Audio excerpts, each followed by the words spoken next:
నీటిని దాచి సంద్రములలో మార్గము చూపి మంటి ఘటమును మహిమాత్మతో నింపిన నీకు సాటెవ్వరు.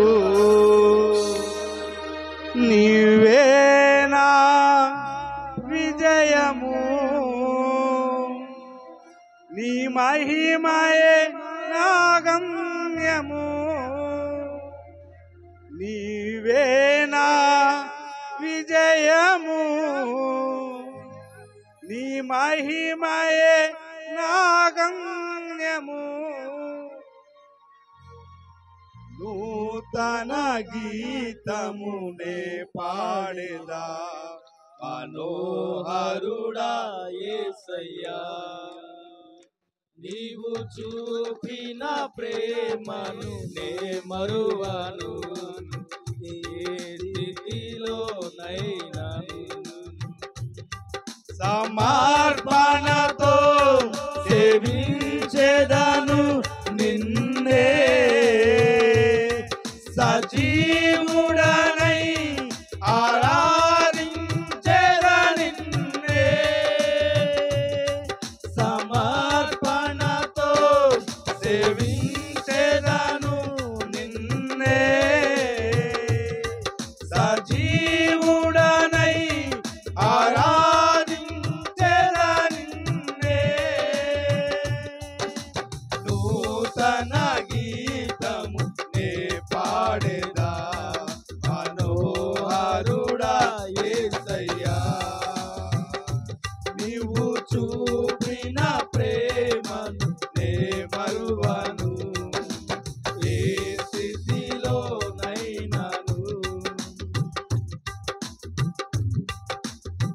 కొలువు చేసి ప్రేమించినావు.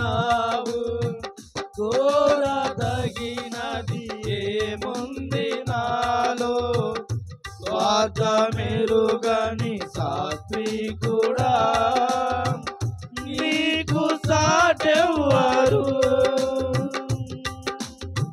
కొలువు చేసి ప్రేమించినావు. కోరదగినది ఏముంది నాలో, స్వార్థమెరుగని సాత్వికుడా, నీకు సాటెవ్వరు. నీవే నా ప్రాణము,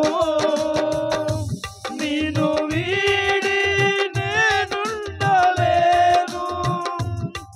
నీవే నా ప్రాణము, నిన్ను వీడి నేనుండలేను. నూతన గీతము నే పాడేదా మనోహరుడా యేసయ్యా, నీవు చూపిన ప్రేమను నే మరువను. ఏ స్థితిలోనైనను. అందరం చప్పట్లు కొడతాం, శక్తి కొలిది చప్పట్లు కొడతారు, ఆయన ఆరాధన చేద్దాం.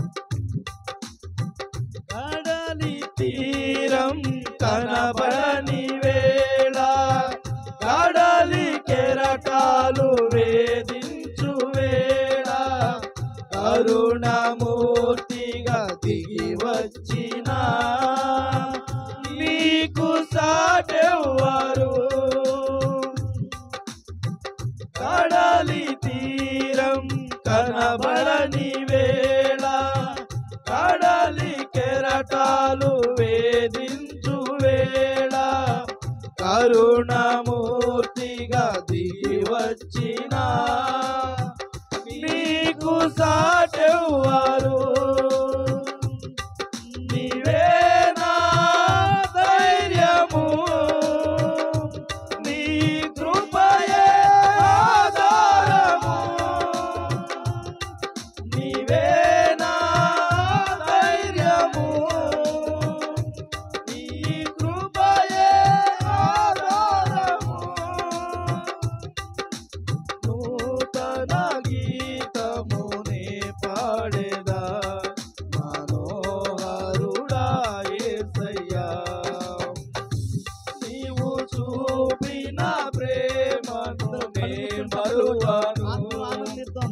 ఆయన ఆరాధించు వారు ఆత్మతో సత్యముతో ఆరాధించమన్నారు. సమర్పణతో సేవించెదను నిన్నే, స్తోత్రమయ్యా. సజీవుడనై ఆరాధించెదను నిన్నే. మహోన్నతుడా, స్తోత్రం. సమర్పణతో అందరం సమర్పించుకొని దేవుని ఆరాధన చేద్దాం. నిన్నే అయ్యా నీకు స్తోత్రం. సజీవుడనై ఆరాధించెదను నిన్నే.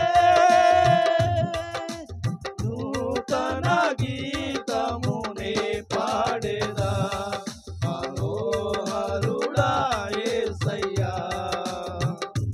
నీవు చూపిన ప్రేమను నే మరువను, ఏ స్థితిలోనైనాను.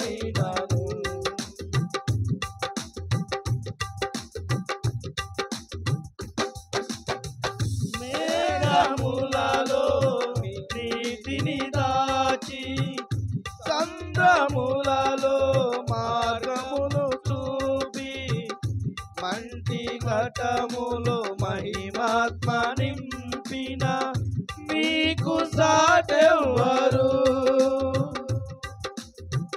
మేఘములలో నీటిని దాచి, సంద్రములలో మార్గమును చూపి, మంటి ఘటములో మహిమాత్మ నింపిన నీకు సాటెవ్వరు. నీవేనా విజయము, నీ మహిమయే నా గమ్యము.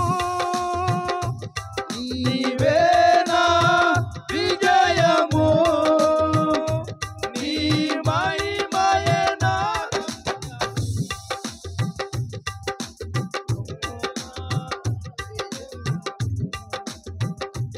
నిన్ను వీడి నేనుండలేను.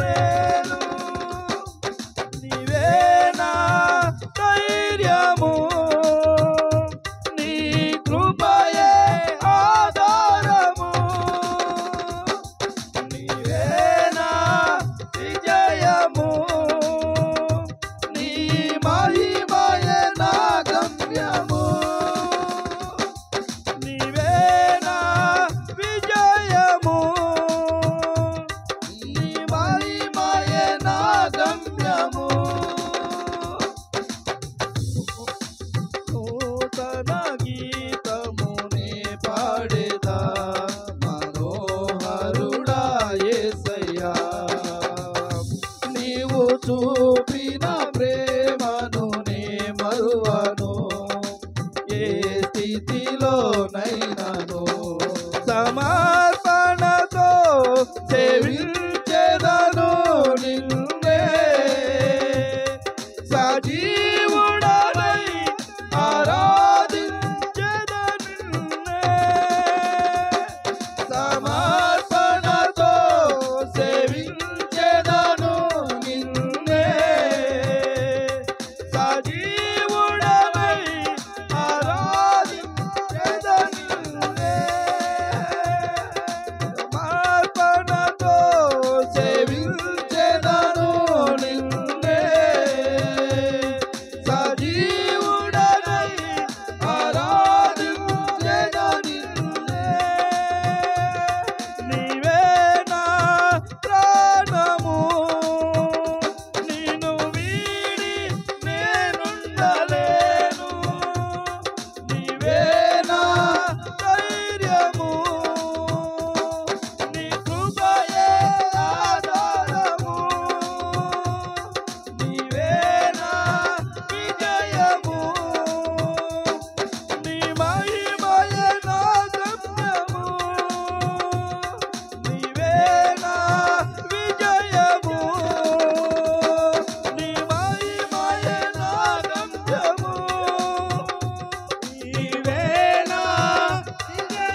రాజాజ్ఞ మార్చింది నీవేనని అహమును అనచి అధికారులను అదమున చేసిన నీకు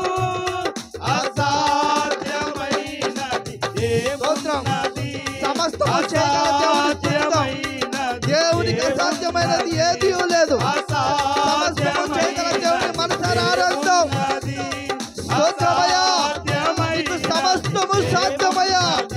మహోన్నతుడా నీకు స్తోత్రం. స్తుతి గోత్రపు సింహమా యేసయ్యా నా ఆత్మీయ ప్రగతి స్వాధీనమా యూదా స్తుతి గోత్రపు యూదా గోత్రపు సింహముగా రానైన దేవుణ్ణి మనసారా ఆరాధన చేద్దాం.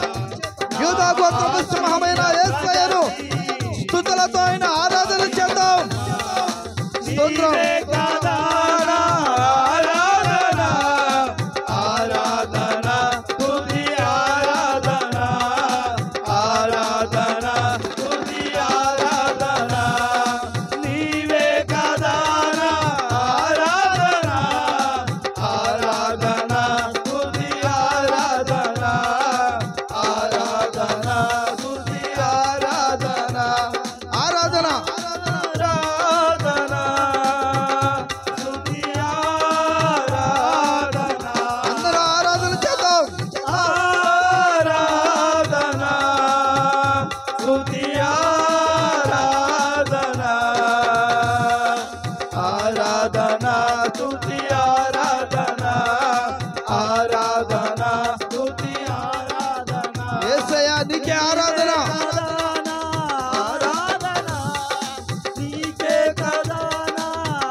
అసాధ్యమైనది ఏమున్నది అసాధ్యమైనది ఏమున్నది.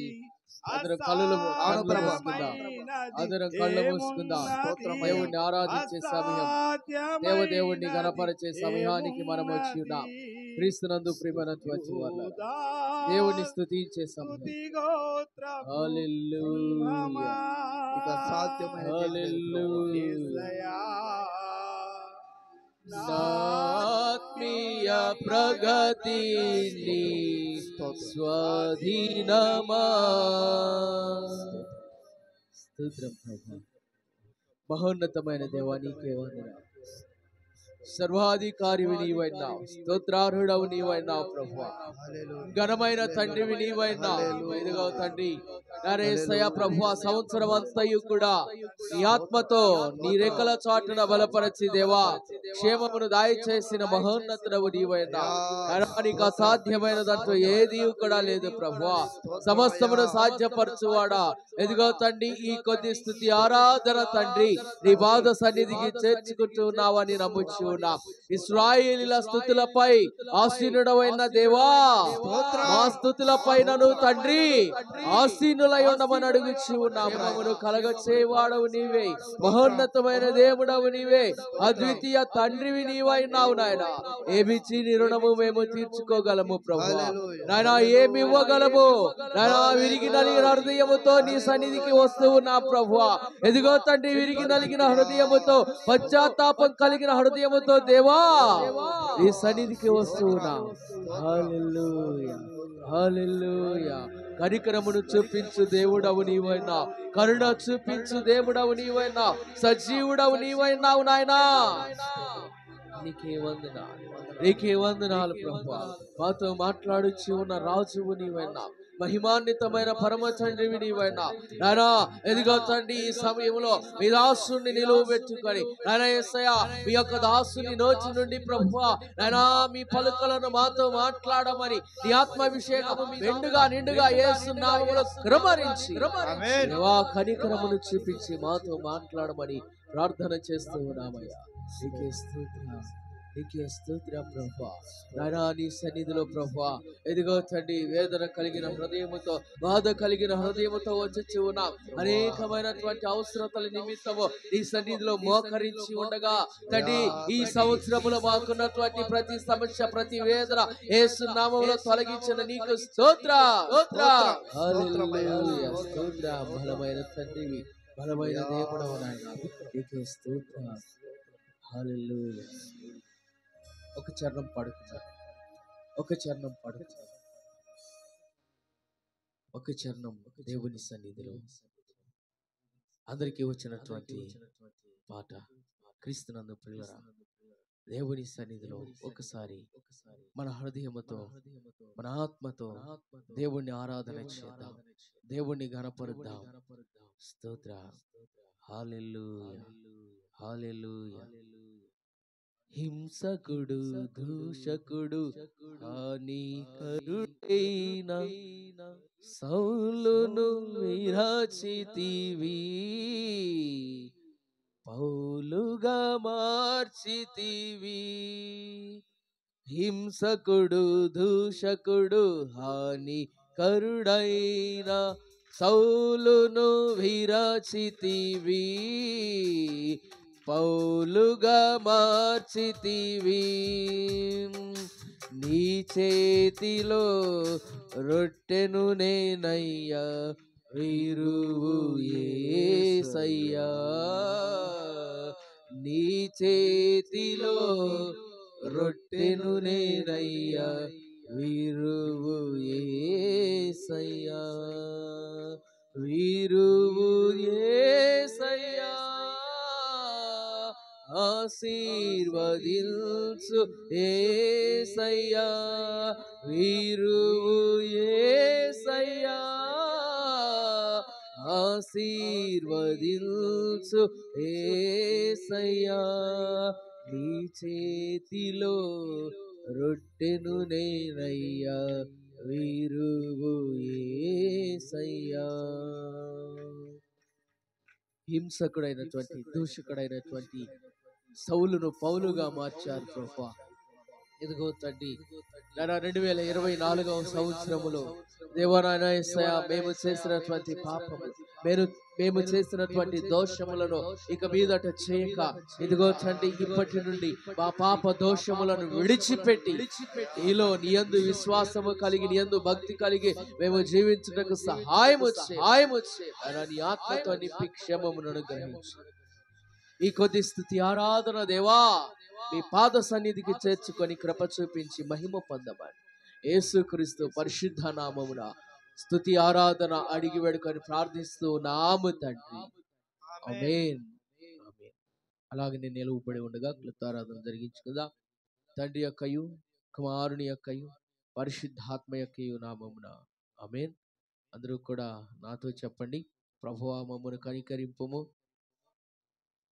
క్రీస్తు మమ్మను కనికరింపుము, ప్రభువా మమ్మను కనికరింపుము. అందరమును కూడా అపోస్తుల విశ్వాస ప్రమాణమును మన విశ్వాస ప్రమాణముగా ఒప్పుకుందాము. భూమి ఆకాశములను సృజించిన సర్వశక్తి గల తండ్రి అయిన దేవుణ్ణి నమ్ముచిన, ఆయన ఏక కుమారుడను మన ప్రభు అయిన యేసుక్రీస్తు నమ్ముచిన, ఈయన పరిశుద్ధాత్మ వలన గర్భమును ధరింపబడి కన్య అయిన మరియకు పుట్టి పొంతి పిలాతు అధికారము క్రింద శ్రమపడి సిలువ వేయబడి చనిపోయి సమాధి చేయబడని, అదృశ్య లోకములోనికి దిగిననియు, చనిపోయిన వారిలో నుండి మూడవ దినమున లేచి పరలోకమునికి ఎక్కి సర్వశక్తి గల తండ్రి అయిన దేవుని కుడి చేతి వైపున కూర్చొని ఉన్నాడని, సజీవులకును మృతులకును తీర్పు చేటుకు అక్కడి నుండి వచ్చునని నమ్ముచిన, పరిశుద్ధాత్మను నమ్ముచిన, పరిశుద్ధ క్రైస్తవ సంఘము, పరిశుద్ధుల సహవాసం, పాప క్షమాపణయు, శరీర పునరుద్ధానం, నిత్య జీవమునని నమ్ముచున్నాను. ఆమేన్.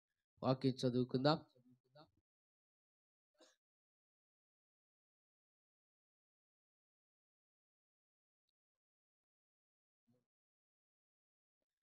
కీర్తన గ్రంథము 103వ సంకీర్తన మొదటి 3 వచనాలను చదువుగా విందుము. మన సంఘ డెలిగేట్ జోసఫ్ గారు వచ్చి చదివి వినిపిస్తారు.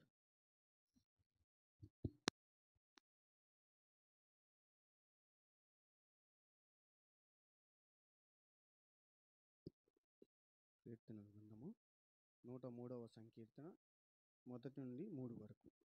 యెహోవా నా ప్రాణమా యెహోవాను సన్నిధించుము, నా అంతరంగమునున్న సమస్తమా ఆయన పరిశుద్ధ నామమును సన్నిధించుము. నా ప్రాణమా యెహోవాను సన్నిధించుము, ఆయన చేసిన ఉపకారములలో దేన్ని మరువకము. ఆయన నీ దోషములన్నిటినీ క్షమించువాడు, నీ సంకటములన్నిటినీ ముదుర్చువాడు. ఈ పరిశుద్ధ వాక్యం వెనుకల్లో దేవుడు దీవించి ఆశీర్వదించునుగాక. ఆమేన్. మన తండ్రి అయిన దేవుని నుండి ప్రభు అయిన క్రీస్తు నుండి కృపయు సమాధానము మీకు కలుగునుగాక. దయచేసి కూర్చోనండి.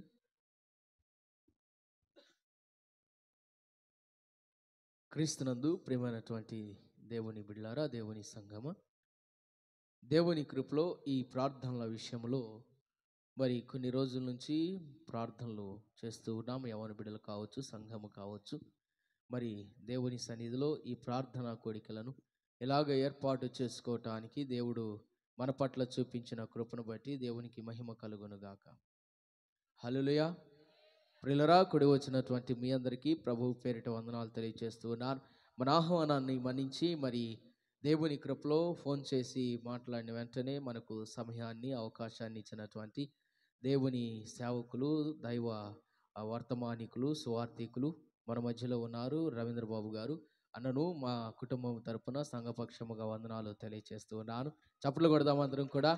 దేవుని కృపలో మరి మనకు మే నెల 14వ తారీఖు వాక్యాన్ని వివరించుటకు మన ప్రాంతానికి వచ్చి చక్కగా వాక్యాన్ని వివరించారు. దేవుని సన్నిధిలో అన్న ఇప్పటికీ మరి 300 సభల్లో వాక్యాన్ని విస్తారంగా ఈ సంవత్సరంలోనే మరి 300 సభల్లో వాక్యాన్ని విరివిగా ప్రకటించి దేవుని సువార్తను అనేక మందికి అందించారు.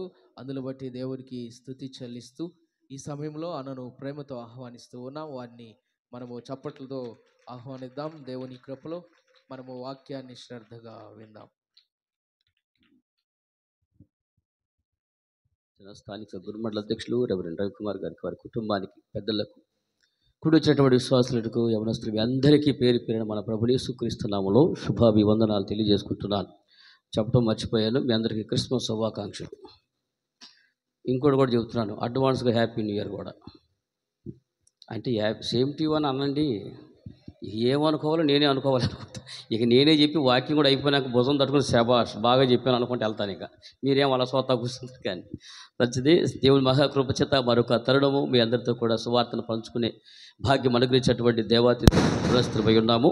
కాబట్టి సమయమును పోనీక చక్కగా సద్వినియోగం చేసుకుంటూ దేవుని యొక్క వాక్య భాగంలోకి వెళ్దాం. పరిశుద్ధ గ్రంథంలో నుంచి చదవనటువంటి వాక్య భాగాన్ని మరొకసారి ఒక మాట చదువుకుని ప్రార్థనా పూర్వకంగా ఈ యొక్క సంవత్సరాంతపు కూడికల్లో మనం ధ్యానం చేద్దాం. చదవండి. కీర్తన గ్రంథము 103వ అధ్యాయం మొదటి వచనం. నా ప్రాణమా యెహోవాను సన్నుతించుము, నా అంతరంగమున్న సమస్తమా ఆయన పరిశుద్ధ నామమును సన్నుతించుము. నా ప్రాణమా యెహోవాను సన్నుతించుము, ఆయన చేసిన ఉపకారములలో దేనిని మరువకుము. దేవుడి మాటలు దీవించునుగాక. కొంచెం మెల్లిగానండి, జనం వస్తారేమో అనండి. పెద్దగా చక్కగా యవనస్తులు ఎక్కడ వచ్చి నిలబడమంటేనే ఊర్లో సిగ్గుపడి రాకోకుండా వెళ్ళిపోతున్నారు యవన కాల బిడ్డలు. అలాంటిది మన గ్రామంలో బిడ్డలు వచ్చి చక్కగా నుంచుంటే వాళ్ళు ఇంకా ఉత్సాహపరిచినట్టుగా మీరు స్తుతులు చెప్తా ఉండదు. వాళ్ళు పాడుతూ ఉంటే మనం అసలు అతి వినయ కుమారులు అలా చూస్తా కూర్చుంటుంట. దేవుడు స్వరం ఇచ్చాడు. వారు ఒకసారి వచ్చిన పాడినప్పుడు అది వెనకీర్తి వచ్చింటూ మనల్ని పాడతా అంత మన సొంత బిడ్డలేగా. మీరు ఎంత ప్రోత్సహిస్తే ఆ బిడ్డలు ఇంకా అంతగా ఎదుగుతారు. కాబట్టి ఈ బిడ్డలే కాదు, వీరితో కూడా ఇంకా అనేక మంది మన గ్రామ యవనస్తులు అందరూ కూడా రాబోయే ఈ సంవత్సరానికి వాళ్ళు అద్భుతంగా దేవుడి సేవలో వాడబడుదురుగాక. ప్రార్థన చేసుకున్నాం. అందరూ కూడా చదవనటువంటి లేఖన భాగంలో నుంచి దేవుడు మనతో మాట్లాడినట్టుగాను ఆ వాక్యంపై మీ కుడి హస్తం ఉంచండి ప్రభా, ఈ మాటల ద్వారా నాతో మాట్లాడండి అని అందరూ కూడా ప్రార్థన చేసుకుని సంవత్సర కాలం అంతా ప్రభా మీ రెక్కల కింద మమ్మల్ని భద్రపరిచి సంరక్షించి ఆదరించి ప్రేమించి పోషించి సజీవులుగా ఉంచినందుకు మీకు కృతజ్ఞతాస్తుతులు చెల్లిస్తున్నాం బాబు అని అందరూ కూడా ప్రార్థన చేద్దాం.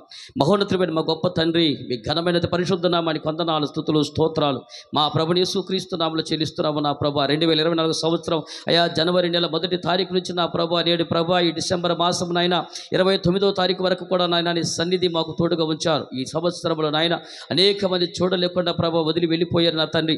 ఈ దినములు గడవకోకుండా అనేక మంది జీవితాలు నా తండ్రి ఎన్నో కష్ట నష్టాలకు కూర్చున్నారయ్యా. మేమైతే నీ ఉచిత కృపకు నాయన పాత్రలు గెలిచిన నా తండ్రి ఎంతవరకు నీ సన్నిధించినందుకు మీకు నా తండ్రి ప్రభా ఈ సంవత్సరాంత కాలంలో నాయన మీరు చేసిన మేలు బట్టి నాయన కృతజ్ఞతాస్తుతులు చెల్లించడానికి నా తండ్రి కోడికలు సమకూర్చబడ్డాయి. ఇంతవరకు పాటలు ప్రార్థన ఆరాధనలో ప్రభు మీరు తోడుగా ఉన్నారు బాబు. ఆ కాలమందు పుట్టిన నాకు నా తండ్రి నీ వాక్యం ప్రకటించే భాగ్యం అనుగ్రహించినందుకై మరొకసారి శిరస్సు వంచి నీ పాదాలు తాగుతున్నా నాన్న. అపవిత్రమైన పెదవులపై నీ మరొకసారి అగ్ని వేయండి. చదవనటువంటి లేఖనాన్ని ప్రభా నీ బిడ్డలకు అర్థమయ్యే రీతిలో అర్థమయ్యే భాషలో అర్థమయ్యే భావాలతో తెచ్చండి. వాక్యం దాన్ని ప్రజలకు దగ్గర అవ్వండి. అదే వాక్యం ద్వారా నీ ప్రజలను మీరు దగ్గర చేసుకుని మహిమ మీరు పొందుకొనొచ్చు. ఆశీర్వాదం అందరికీ దయచేయమని యేసయ్య పరిశుద్ధ నామములో అడుగుతున్నాను మా పరలోకపు తండ్రి, ఆమేన్. అందరూ కూడా ఆమేన్ అన్నారా? అలా నాకు వినపడకుండా అంటా ఉండండి మధ్యలో, సరేనా? మంచిది. చదవనటువంటి వాక్య భావించి ఒక చిన్న అంశాన్ని మాత్రమే మీతో మాట్లాడతాను. ఈ రోజున మన జీవితాల్లో జరిగేటువంటి ఈ సంవత్సర కాలం అంతా దేవుడు మనల్ని కాపాడుకుంటూ వచ్చారు. మరి అన్నీ మన సంఘాలలో అత్యధికంగా క్రైస్తవ లోకంలో మాత్రమే ఉండేటువంటి గొప్ప అద్భుతం ఏంటంటే సంవత్సరాంతంలో దేవుడు చేసిన ప్రతి మేలును బట్టి దేవుడి కృతజ్ఞతాస్తుతులు చెల్లించేటువంటి అవకాశం, ఆ సందర్భం, ఆ భాగ్యము దేవుడు మన ఒక్కరికి అనుగ్రహించారు. అందుకే మిగిలినటువంటి వారు ఎలా చేసుకుంటారో మనకు తెలియదు. కానీ మనమైతే మాత్రము ఈ చివరాఖరి దినాలు సంవత్సరం అంతరంలో ఈ 30 కానీ 29, 30, 31 తారీఖులు అన్ని సంఘాల్లో కూడా దేవుని స్తుతి చేస్తూ ఉన్నాం, దేవుని కనపరుస్తూ ఉన్నాం. అది ఖచ్చితంగా అది మీ అందరికీ ఆశీర్వాదకరంగా మార్చబడతా ఉంటుంది. అయితే చాలామంది వీటన్నిటిని మర్చిపోతూ ఉన్నారు. కానీ ఈ రోజున ఈ రాత్రి కాలంలో ఒక చిన్న అంశాన్ని మాత్రమే నేను మీతో ప్రస్తావన చేస్తాను, జాగ్రత్తగా ఆలోచించండి. ఇక్కడ చదవనటువంటి వాక్య భాగంలో నుంచి కీర్తన గ్రంథము 103వ అధ్యాయములో ఈ కీర్తన భావం చాలాసార్లు మనం ధ్యానం చేస్తాం, చదువుకుంటూ ఉంటాం. ఇంకా మీకు చెప్పాలంటే కృతజ్ఞతా కూడిక అనగానే మొట్టమొదట ఉండేటువంటి గుర్తొచ్చే వాక్యం ఏది? ఖచ్చితంగా 103 సంకీర్తన గుర్తు వస్తుంది. దీని తప్ప అత్యధికంగా ఇదే సంకీర్తన మనకు గుర్తొచ్చే ఉంటుంది. ఈ కీర్తనలో ఉన్నటువంటి ఒక మాట ఏంటంటే అది చదవండి. మొదటి మాట ఒక చిన్న భావం, నా ప్రాణమా యెహోవాను సన్నుతించుము, నా అంతరంగుల సమస్తమా ఆయన పరిశుద్ధ నామమును సన్నుతించుము, నా ప్రాణమా యెహోవాను. రైట్, ఇప్పుడు మీ తలలో పైకి ఎత్తుకుని నేను చెప్పే ఒక మాట మీరు సమాధానం చెప్పండి. ఈ వాక్యము, ఈ మాట ఉంది కదా, ఎవరితో మాట్లాడతారు చెప్పండి. ఏమన్నా నేను ఐఏఎస్ రేంజ్లో క్వశ్చన్ వేసానా? చెప్పండి. ఈ వాక్యము, ఈ మాట ఎవరితో మాట్లాడుతున్నారు? దావీదు ఎవరితో? ప్రాణముతో మాట్లాడుతున్నాడు, దేవుడితో కాదు. అక్కడ తనలో తాను అక్కడ రాసింది నా ప్రాణముతో అన్నాడు. అనగా నా ప్రాణముతో నేను అంటున్నాను, నా ప్రాణమా యెహోవాను సన్నుతించుమని అంటున్నాడు. తనలో తాను మాట్లాడుతున్నాడు, తన ప్రాణంతో తను మాట్లాడుతున్నాడు. ఇక్కడ కూర్చున్నటువంటి వారిలో కానీ, వాక్యం వినేటువంటి వాళ్ళు కానీ ఈ అనుభవం లేనటువంటి వారు ఎవరైనా ఉంటారండి?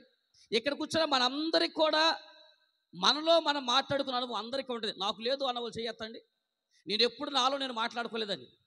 అసలు మనతో మనం మాట్లాడుకునేటువంటి సందర్భం లేకుండా ఎప్పటికీ ఇక్కడ కూర్చున్నందుకు కూడా ఒక్కొక్క ఆలోచనలు ఉంటారన్నమాట. ఇక్కడ కూర్చున్నటువంటి వాళ్ళు అసలు ఈ కోటమే ఏంటి, ఇదేందో మా ఇంట వంటలు అలవాటు ఏంటని అనుకునే రకం ఒకళ్ళైతే, ఏంటంటే ఈ కుర్రోళ్ళు తెగ చేస్తున్నారు ఏంటి, ఎవరి కాలం ముందు వచ్చారే, మా వయసులో లేవురే అనే బ్యాచ్ ఒకడైతే, ఇలా ఎవరికాడ లోపల ఏదో ఒకటి అనుకుంటారు ఉంటారు. ఇంకా కొంతమంది పెద్దోళ్ళు, అయ్యా చక్కగా మన పిల్లలు ముందుకు వచ్చున్నారు, నిలబడుతున్నారు, ఇలా నాకు సంతోషంగా ఉందని గుండెల్లో సంతోషించేటువంటి పెద్దవాళ్ళు కొంతమంది ఉన్నారు. ఇలా ప్రతి ఒక్కరు చిన్నలు మొదలుకొని పెద్దవాళ్ళ వరకు అందరూ లోపల ఏదో ఒకటి నా గురించి కూడా అనుకుంటారు ఉంటారు. ఏమండి, ఇక మా గురించి ఏదో లోపల అనుకోసం ఏకంగా బయటికి అంటారు. ఏదైనా ఊరు వెళ్ళగా ఏదో కొంతమంది అయితే ఏకంగా పేర్లే పెడతా ఉంటారు. పేర్లు పెట్టారా? ఇప్పుడు నేను ఇక్కడికి వచ్చాను కదా, నాకేమైనా పేరు పెట్టారా? పెట్టలేదే, ఇంక తర్వాత పెడతారేమో. ఏమండి, కొంతసార్లు ఊర్లు వెళ్తా ఉంటే కొంతమంది ఉంటారు, ఏదో ఒక పేరు పెట్టకపోతే నిద్ర పట్టదండి. వరపవాళ్ళు పాస్టర్ గారు వచ్చారు అనుకోండి, ఎత్తోడు పాస్టర్ గారు అయితే కాడోడు అంటారు, ఎత్తుతా కొడితే పొట్టోడు అంటారు, లావుగుంటే బండోడు అంటారు, సన్నగుంటే బక్కోడు అంటారు, ఎర్రగుంటే పండోడు అంటారు, నల్లగుంటే కర్రోడు అంటారు. ఎట్టుంటే మనిషి అంటారు? ఎట్టుండా మనిషి అనరండి, ఏదో ఒక పేరు పెట్టకపోతే వాళ్ళకి నిద్ర పడదు. కొంతమంది బ్యాచ్ ఉంటారు అచ్చగండి ఈ పేర్లు పెడతాకే పడతారనమాట. ఎవరు ఒకరు ఏ చేసి ఏదో ఒక పేరు పెట్టాల్సిందే. కృష్ణా జిల్లాలో ఒకసారి వాక్యం చెప్పడానికి వెళ్ళా, గురుగులు గోధుమ నుంచి వాక్యం చెప్పా. 2వ నెలలో అమ్మ రవీంద్రబాబు గారు వస్తున్నారన్నమాట. ఎవరు? గురుగు పాస్టర్ గారా అంటున్నారండి. నేనంటే గురుగు పాస్టర్ గారు అంటారు. ఇప్పుడు గోధుమల గురించి కూడా చెప్పాక అది వదిలేసి ఇది పట్టుకుని కూర్చున్నారు అనమాట. ఏదో ఒక పేరు పెడతారు. కొంతమంది ఉంటారండి, ఎవరు ఒకరికి పేరు పెడతారు. అసలు ఏళ్ళ మోకాలే వడదెబ్బ కూడా ఉడత మోకాలాగా ఉంటాయి. వాళ్ళు వీళ్ళు ఇంకోటి పేరు పెట్టారు. పోనీలండి, పేరు మీరు పెట్టకపోతే ఎవరు పెడతారు? మీరు సొంతోళ్ళు కాబట్టి మీరు ఏ పేరు పెట్టా పర్లేదండి. కానీ బయట అయితే మాత్రం ఏమన్నా సంగతి పక్కన పెట్టండి. ఈ రాత్రి కాలంలో మాత్రం నీ అంతరంగంలో నువ్వు అనుకున్నటువంటి యొక్క మాట ఏదైతే ఉందో, నీ అంతరంగంలో నీ ఆలోచన ఏదైతే ఉందో, ఆ ఆలోచనే నీ బయట జీవితాన్ని ప్రభావితం చేస్తుంది. గుర్తుపెట్టుకోండి, నువ్వు ఎంత ఈ సంవత్సర కాలం వరకు నీ లోపల ఏదైతే జరిగిందో, బయట మాట్లాడే విధం కాదు తల్లి. అక్కడ నువ్వు బయట మాట్లాడే విధానానికి కాదు ఇప్పుడు నేను చెప్పేది. నీ అంతరంగం లోపల నువ్వు మాట్లాడేవే, అది ఏదైతే ఉందో అదే నీ భవిష్యత్తును కూడా తీర్చిదిద్దుతుంది. ఈ సంవత్సర కాలం నీ ఆలోచన విధానం ఏదైతే ఉందో, ఈ ఆలోచన రాబోయే సంవత్సరంలో నీకు ఫలభరితంగా మారిపోతుంది. నీ ఆలోచన ఫలభరితంగా మారుద్దో, లేక నువ్వు అంతరంగంలో మాట్లాడే నీ మాటలు ఒకవేళ నీకు శాపంగా మారుతాయో, జరగబోయేటువంటి కొన్ని లేఖనాలు మీకు ముందుకు వాక్యం తీసుకెళ్ళబోయమని చెప్పినప్పుడు చెప్తాను, మీరు జాగ్రత్త వినండి. ఒక చిన్న సందర్భాన్ని గుర్తు చేస్తా. పూర్వకాలంలో తిరణాలు జరుగుతూ ఉండే, గుర్తుందా మీకండి? అమ్మ గుర్తుంటే తలకి లోపండి, లేకపోతే ఎలా ఓపండి, ఏదో ఎక్స్ప్రెషన్ నా మొహాన్ని కొట్టండి. మన బతుకున్న రోజు తిరణాలు జరుగుతూ ఉండే మన చిన్నపిల్లప్పుడు. ఇప్పుడు కూడా కొన్ని జరుగుతాయి, కానీ అప్పుడు మనం ఎక్కువ మంది వెళ్ళేవాళ్ళు, ఇప్పుడు కొంతమంది వెళ్ళట్లేదు. ఆ తిరణాలు పోయేటప్పుడు పోయినసారి మా పెద్దోళ్ళు, మా బాబాయ్ వాళ్ళు, మా నాన్నోళ్ళు వాళ్ళందరూ కృష్ణ గారితో చిరంజీవి గారితో ఫోటోలు దిగి వచ్చేవాళ్ళు. మేము అనుకునేవాళ్ళం వీళ్ళు కృష్ణ గారితో దిగి వచ్చారేమో, చిరంజీవి గారు కనపడ్డారేమో అనుకునేవాళ్ళం. ఆ ఫోటోలు ఎత్తుకొచ్చి మాకు చూపించేవాళ్ళు. రే చూసావా కృష్ణ గారు నేను అంట. మీరు చెప్పండి ఆ ఫోటోలు ఎక్కడ తీసేవాళ్ళు? అక్కడ స్టూడియోలోకి వెళ్ళి ఫోటోలు దిగి, ఆ పక్కన హీరోలు ఉంటే వాళ్ళ పక్కన వీళ్ళు దిగి ఆ ఫోటో తెచ్చేవాళ్ళు. మేమే పొట్టవాళ్ళం కాదు, ఏం చెప్తుంది అమ్మో మా నాన్నకి తెలుసా ఇల్లు అనుకుంటా ఉండేవాళ్ళం అండి. పోనీ అలాగే ఒకసారి 4 సహోదరులు ఫోటో దిగుదామని తిరణాలు పోయారు. అరే మనకు గుర్తుగా ఉండవు, దాకా వచ్చాము కాబట్టి మనం కూడా గుర్తుగా ఉన్న ఫోటో దిగుదామని చెప్పేసి వెళ్ళి ఇండివిజువల్గా ఒక ఫోటో, అలా గ్రూప్ ఫోటో ఒకటి దిగేశారండి. అయితే ఆ తిరణాల్లో వీళ్ళకి అద్భుతమైన సంఘటన ఏంటంటే, అక్కడ ఒక ఫోటో స్టూడియో పేరు చూసి ఆశ్చర్యపోయారు. ఇప్పుడు మనం అనుకున్నామే అంతరంగ ఫోటో స్టూడియో అని పెట్టాడు ఇప్పుడు పేరు. ఏ ఫోటో స్టూడియో? అంతరంగ ఫోటో స్టూడియో అని పేరు పెట్టి అనుకున్న రే అసలు ఎవరు కాళ్ళు ప్రాసల కోసం పాకులు ఆడుతున్నారు, ఏకంగా ఈ స్టూడియో పేరు కూడా వెరైటీగా పెట్టారు అనుకుని వీళ్ళందరూ కలిసి ఇదే ఇక్కడ దిగుతాం చూద్దామని చెప్పేసి కుర్రోళ్ళు మొత్తం వెళ్ళారు.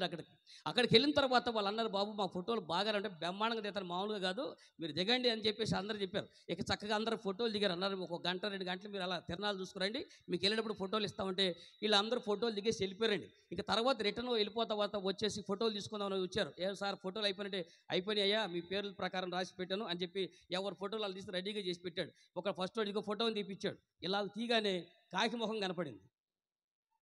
ఒరే నా ఫోటో తీయమంటే కాకిని తీసేవేంటని అన్నాడు. వాడు బయటికి తీసుకొచ్చి నా పేరు చదువు అంటున్నాడు. పైన నా స్టూడియో పేరు ఏంటి అన్నాడు. సో ఏముంది అంతరంగ ఫోటో స్టూడియో అన్నాడు.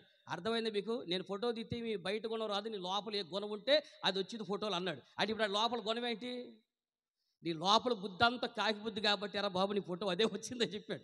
అవునా, నీకు గబగా ఆత్రం కూడా ఫోటో తీసుకుంటే కోతి మొహం వచ్చింది. ఇప్పుడు చెప్పండి ఆడి బుద్ధి ఏంటి? బయటికి మనిషే, వాడి లోపల బుద్ధులన్నీ ఊరకే సరదాగా చెప్పాడు. ఇలా మీ అంతరంగంలో ఏ రూపం అయితే ఉంటుందో అదే బయట ప్రపంచానికి నీ జీవితాన్ని ప్రభావితం చేసిద్ది. ఈ రోజున ఇక్కడ 103వ కీర్తనలో ఉన్నటువంటి సందర్భం ఉందే, ఈ మాట తన అంతరంగంలో దావీదు ఒక వ్యక్తి ఉన్నాడండి. ఆయన అంటాడు, నా ప్రాణమా యెహోవాని సన్నుతించుము, నా అంతరంగంలో సమస్తమాన్ని చేసి ఉపకారం దేనిని బరువద్దని తన ప్రాణంతో తను మాట్లాడుతున్నాడు. మీకు ఈ రాత్రి కాలంలో 3 లేక 4 విషయాల గురించి మాట్లాడతాను. తమలో తాము మాట్లాడుకున్నటువంటి పరిశుద్ధ బైబిల్ గ్రంథం కొంతమంది వ్యక్తుల జీవితాలు ఉన్నాయి. ఈ సంవత్సరాంత కాలంలో నీలో నువ్వేం అనుకుంటున్నావో, నీ అంతరంగంలో ఏం మాట్లాడుతున్నావో జాగ్రత్తగా పరిశీలన చేసుకుని సరిదిద్దుకుందాం. నెంబర్ 1, మొట్టమొదట ఇక్కడ దావీదుని చివరాగా తీసుకుని వస్తా. ఏమంటే మూలవాక్యాన్ని చివరి వద్దాం. ఇలాగూ తనలో తాను మాట్లాడుకునే వ్యక్తుల్లో మరొక వ్యక్తి మొట్టమొదటి మీ పరిశుద్ధ గ్రంథాలు మీరు చూస్తే చదవండి. యొక్క రాజుల 2వ గ్రంథము 5వ అధ్యాయం, రాజుల 2వ గ్రంథము 5వ అధ్యాయం 20వ వచనం మీరు చూడండి ఒకసారి. ఒక్క నిమిషం అమ్మ, ఒక్క నిమిషం. రాజుల గ్రంథం అంటే మాటల జనం బయలుదేరారు. ఆడ దొరకవద్దు, ఆటోలు దొరకాలి, గ్రంథం దగ్గరికి వెళ్ళాలి, ప్రభు వారి కష్టాలు కడతీర్చును గాక. పగోడికి కూడా రాకూడదు మీకు వచ్చిన కష్టం. ఇంకా తిరిగేస్తున్నారా? నాలుగు నుమ్మంత రాయిబాకండి తల్లోయ్. ఇప్పుడు దొరకపోతే ఏమి మరి మెదలకుండా కూర్చొని మేము చెబుతాం ఎందుకు కానీ ఇక తిరిగేస్తున్నారు ఎట్టిట్ అంతా దానికి రాస్తున్నారు. తీసారమ్మా, తీసిన వాళ్ళు బట్టి దేవుడికి స్తోత్రం, తీసిన వాళ్ళు బట్టి దేవుడికి 2 స్తోత్రాలు, తీయిపోయినా తీసినాడు కూర్చున్న వాళ్ళు బట్టి దేవుడికి 3 స్తోత్రాలు. ఇక జనవరి 1వ తారీఖు వచ్చి దాన్ని తీసేదానికి నువ్వు చదువు తల్లిగా. ఇక అంతటా దైవజనుడైన ఎలీషాకు సేవకుడకు గెహాజీ ఈ సిరియనుడైన ఈ నయమాను తీసుకొని వచ్చిన వాటిని అంగీకరించుటకు నా యజమానునికి మనసు లేకపోయిను. కానీ యెహోవా జీవము తోడు నేను పరిగెత్తుకొని పోయి అతన్ని కలుసుకొని అతని యొద్ద ఏదైనను తీసుకొందునని అనుకొని. రైట్, ఇప్పుడు మీ తలలో పైకెత్తుకోనండి. ఇప్పుడు ఈ వ్యక్తి పేరు ఏంటండి? గెహాజీ. గెహాజీ అనే ఒక వ్యక్తి కూడా తనలో తాను అనుకుంటున్నాడండి. ఏమన్నాడు? అని అనుకొని అని రాసి ఉందండి. రైట్, ఈ వ్యక్తి ఏమనుకుంటున్నాడో మీరు ఆలోచన చేయండి. అక్కడ ఆత్మసమైనటువంటి ఒక దైవజనుడు ఉన్నాడండి షోమ్రోన్లో. ఆయన పేరు ఎలీషా గారు.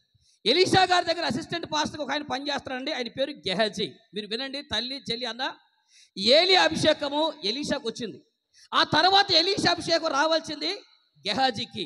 ఆ తర్వాత ఎలీషా లాంటి ఆత్మీయ సేవ చేయవలసిన ఒక వ్యక్తి, ఈ అభిషేకం పొందవలసినటువంటి వ్యక్తి సేవకుడి దగ్గర అనేక సంవత్సరాల బట్టి పెరుగుతున్నాడండి. అయితే ఒక రోజు జరిగిన సంఘటన అంటే సిరియా దేశపు సైన్యాధిపతి, అతని పేరు నయమానుమా అనండి. నయమాను. ఏమండి నయమాను అంటే అర్థం ఏంటి చెప్పండి? నయమాను అంటే నయోమి అంటే అర్థం చెప్పండి. అమ్మయ్య, నయోమి అంటే మధురము. మరి నయమాను అంటే ఆడవాళ్ళు పెట్టుకుంటే నయోమి అని పెట్టుకుంటారు. అదే పేరు మగవాళ్ళు పెట్టుకుంటే నయమాను అని పెట్టుకుంటారు. ఆడవాళ్ళు పెట్టుకుంటే సలోమి అని పెట్టుకుంటారు. అదే పేరు మగవాళ్ళు పెట్టుకుంటే సలోమోన్ అని పెట్టుకుంటారు. పేరుకి అర్థం ఒకటే ఉంటుంది. నయోమి అన్న అలాగే నయమాను అన్న రెండింటికి అర్థాలు ఒకటే, మధురము. ఇతని పేరే మధురంగా ఉంటుంది, కానీ ఇతనికి ఒక కుష్టి వ్యాధి ఉంది. మీ అందరికీ తెలుసు కదండి. ఈ సిరియా దేశపు సైన్యాధిపతి అంటే మంచి వీరుడు. అయితే ఇతను ఒక కుష్టి వ్యాధి ఉంది. ఒక చిన్న పిల్ల, ఇజ్రాయెల్ దేశం చిన్నది, ఆ దేశంలో ఇంకో సాక్షి చెప్పిందండి. సార్, మా ఊర్లో ఒక పాస్టర్ గారు ఉన్నారండి, మీరు మా పాస్టర్ గారి దగ్గర కనుక వెళ్తే నీ రోగం బాగుపడిపోద్ది, నీ కుష్టు స్వస్థపడతామని చెప్తే ఆ పిల్ల మాట విని ఒక సైన్యం అంతా కూడా బయలుదేరి వచ్చారండి. సిరియా దేశం నుంచి వచ్చి ఎలీషా గారిని కలుసుకున్నారు. ఆయన వచ్చి చేశాడు, చక్కని వెళ్ళిపోయి యోర్దాన్లో మునగవయ్యా, 7 సార్లు మునుగు నువ్వు స్వస్థపడిపోతామని చెప్పారు. ఆయన చెప్పినట్టుగానే అతను మునిగాడు. ఆ యోర్దాన్ అతను స్వస్థపడ్డాడండి. అయితే స్వస్థపడినటువంటి ఇతను ఏం చేశాడంటే ఆ ఎలీషా గారి దగ్గరికి వచ్చి, అయ్యా నీవు నన్ను బాగు చేశావు కాబట్టి ఇదిగో నీకు మా దేశం నుంచి కొన్ని బహుమతులు తెచ్చాను, ఈ బహుమతులు తీసుకోండి అని ఇస్తే పాస్టర్ గారు అన్నారు, ఈ సొమ్ము నాకు వద్దు అన్నాడండి. తల్లి బాగా వినండి, ఈ సొమ్ము నాకు వద్దు అని చెప్పి రిజెక్ట్ చేశాడు. ఒక దేవుడి సేవకుడు ఒక వ్యక్తి ఎత్తుకునేటువంటి యొక్క కానుకని రిజెక్ట్ చేశాడంటేనే సరైన ఉద్దేశం ఉన్నట్టు కదా. మీరు ఆలోచన చెప్పండి. ఇప్పుడు దేవుడి సేవకుడు కానుకిస్తే తీసుకోవాలా వద్దా? పెద్దగా తీసుకోవాలి. కానీ ఎలీషా గారు ఎందుకు వద్దన్నాడు?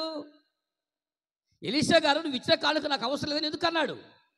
ఎందుకన్నా నువ్వే చెప్పరా బాబు, పెద్ద ఎరగదెత్తను వచ్చావు గుంటూరు నుంచే, అన్నీ మమ్మల్ని అడుగుతావేంట్రా, తెలిసి వచ్చావా తెలుసుకోవడానికి వచ్చావా అనుకుంటాను, మనసులో బయటపట్టాలి అని తనలో తాను అనుకోలేను.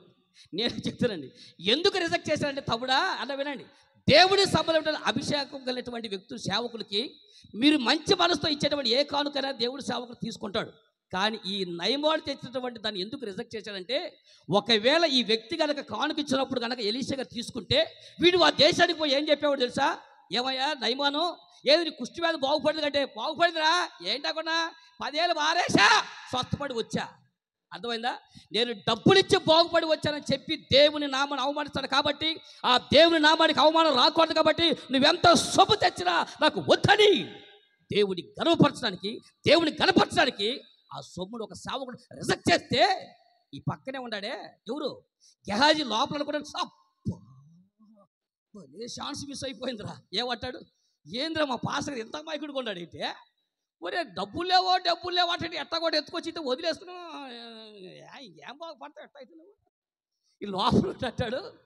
ఆడంటాడని ఈ నయమాను తెచ్చినటువంటి సిరియా దేశ సైన్యాధిపతి తెచ్చినటువంటి ఈ కానుకను తీసుకోవటానికి నా యజమానికి మనసు లేదు కనుక ఇక ఒట్టు కూడా ఎవరి మీద పెట్టి తెచ్చండి, యెహోవా జీవము తోడు నేను ఇప్పుడే పరిగెత్తుకుని పోయి, అమ్మాయి బాగా వినపడుతుంది, నేను ఇప్పుడే పరిగెత్తుకుని పోయి అతన్ని కలుసుకొని అతని యొద్ద ఏమైనా తెచ్చుకొందునని అనుకొని, ఇతను లోపల ఒక సేవకుడు నిషేధించిన సొమ్ము కోసం రంపట్లాడతాడండి. పరిగెత్తుకుంటూ వెళ్దాం అనుకున్నాడంట. ఎప్పుడన్నా మీరు ఆలోచన చేయండి. నేను అనుకుంటున్నాను ఈ వ్యక్తి పరిగెత్తుకుంటూ వెళ్ళి తెచ్చుకున్నాడండి. సిరియా దేశ సైన్యాధిపతి ఇక్కడికి వచ్చినప్పుడు రోగంతో వచ్చాడు కదండి. బాగుపడిన తర్వాత చెప్పండి, ఎవరైనా ఇన్ని సంవత్సరాల కుష్ఠరోగంతో ఉండి కష్టాలు పడి బాధలు పడి అవమానాలు పడ్డవాడు సంతోషంగా స్వస్థపడ్డప్పుడు ఎంత వేగంకి వెళ్తాడు చెప్పండి. ఇప్పుడు నేను మీకు ఫజిల్ పెడతాను, మీరు సమాధానం చెప్పండి.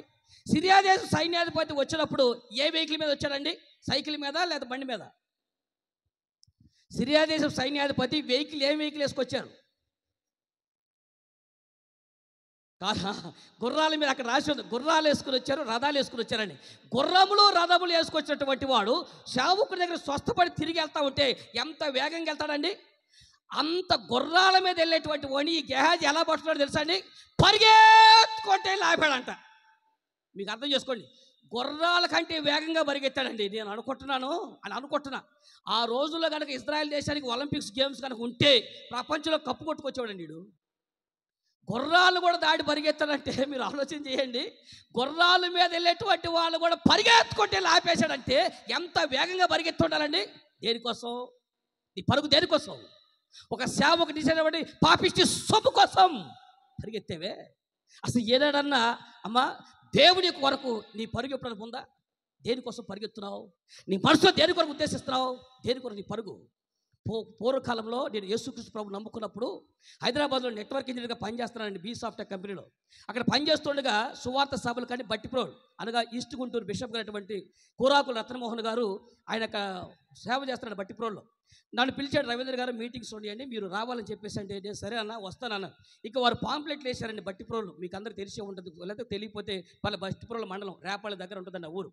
నా వాల్ పోస్ట్ చేసిన తర్వాత ఆ పోస్టర్లు అన్నీ అందరికి పనిచేశారండి ఊర్లో. పంచితే ఒక సిస్టర్ గారు పాస్టర్ గారి దగ్గరికి వచ్చి అంది, పాస్టర్ గారు అండి ఈడు కూడా మారాడండి అందంటండి. మాట అర్థమైంది మీకు? నా ఫోటో చూపించి పాస్టర్ గారు ఈడు కూడా మారాడా అందంట. ఈడంటే ఎవడు? నేనే. కనీసం అక్కడ పాస్టర్ రవీంద్ర ఎవడి బ్రదర్ తెనాలి రవీంద్ర బాబు అని రాసినప్పుడు అలా అని అడగాలి కదా. ఆ వంటది ఈడు కూడా మారాడు అనగానే అదేంటో మట్ట అనేసి పాస్టర్ గారు ఆడు మామూలుడు కదండి, ఏపుకు తిన్నాడండి మమ్మల్ని మామూలుగా ఏపు తిని ఏడిపించేవాడు కాదండి అని చెప్పి మనకున్నటువంటి సాక్ష్యాన్ని బట్టి ఆమె చెప్పిందండి. అయ్యగారు నాకు ఫోన్ చేశాడు, రవీంద్ర గారు ఏంటి బట్టిపోలు మనకు మంచి సాక్ష్యం ఉందనుకుంటే అని అన్నాడు. ఏంటంటే అవునయ్యా నా ఎవరి కాలన్నటువంటి జీవితం అంతా ఆ ఊళ్ళోనే బ్రతికాను, అక్కడే చదువుకున్నాను కాబట్టి చాలామంది తెలుసు అంటే ఏముందంటే ఎవరో ఒకళ్ళండి ఇట్లా అన్నారండి అని అన్నారు. అవునా సరేలే పోనీలండి అనే ఉంటారు, మన వాళ్ళు ఎంత బాధపడి ఉంటారో అనుకున్నానండి. తర్వాత మీటింగ్కి వచ్చి కూర్చున్నామండి. ఆ మీటింగ్కి వచ్చి కూర్చున్నా కాడ నుంచి నా మనసు అంతా నాలో నేను ఏమనుకుంటాను మీరు చెప్పండి.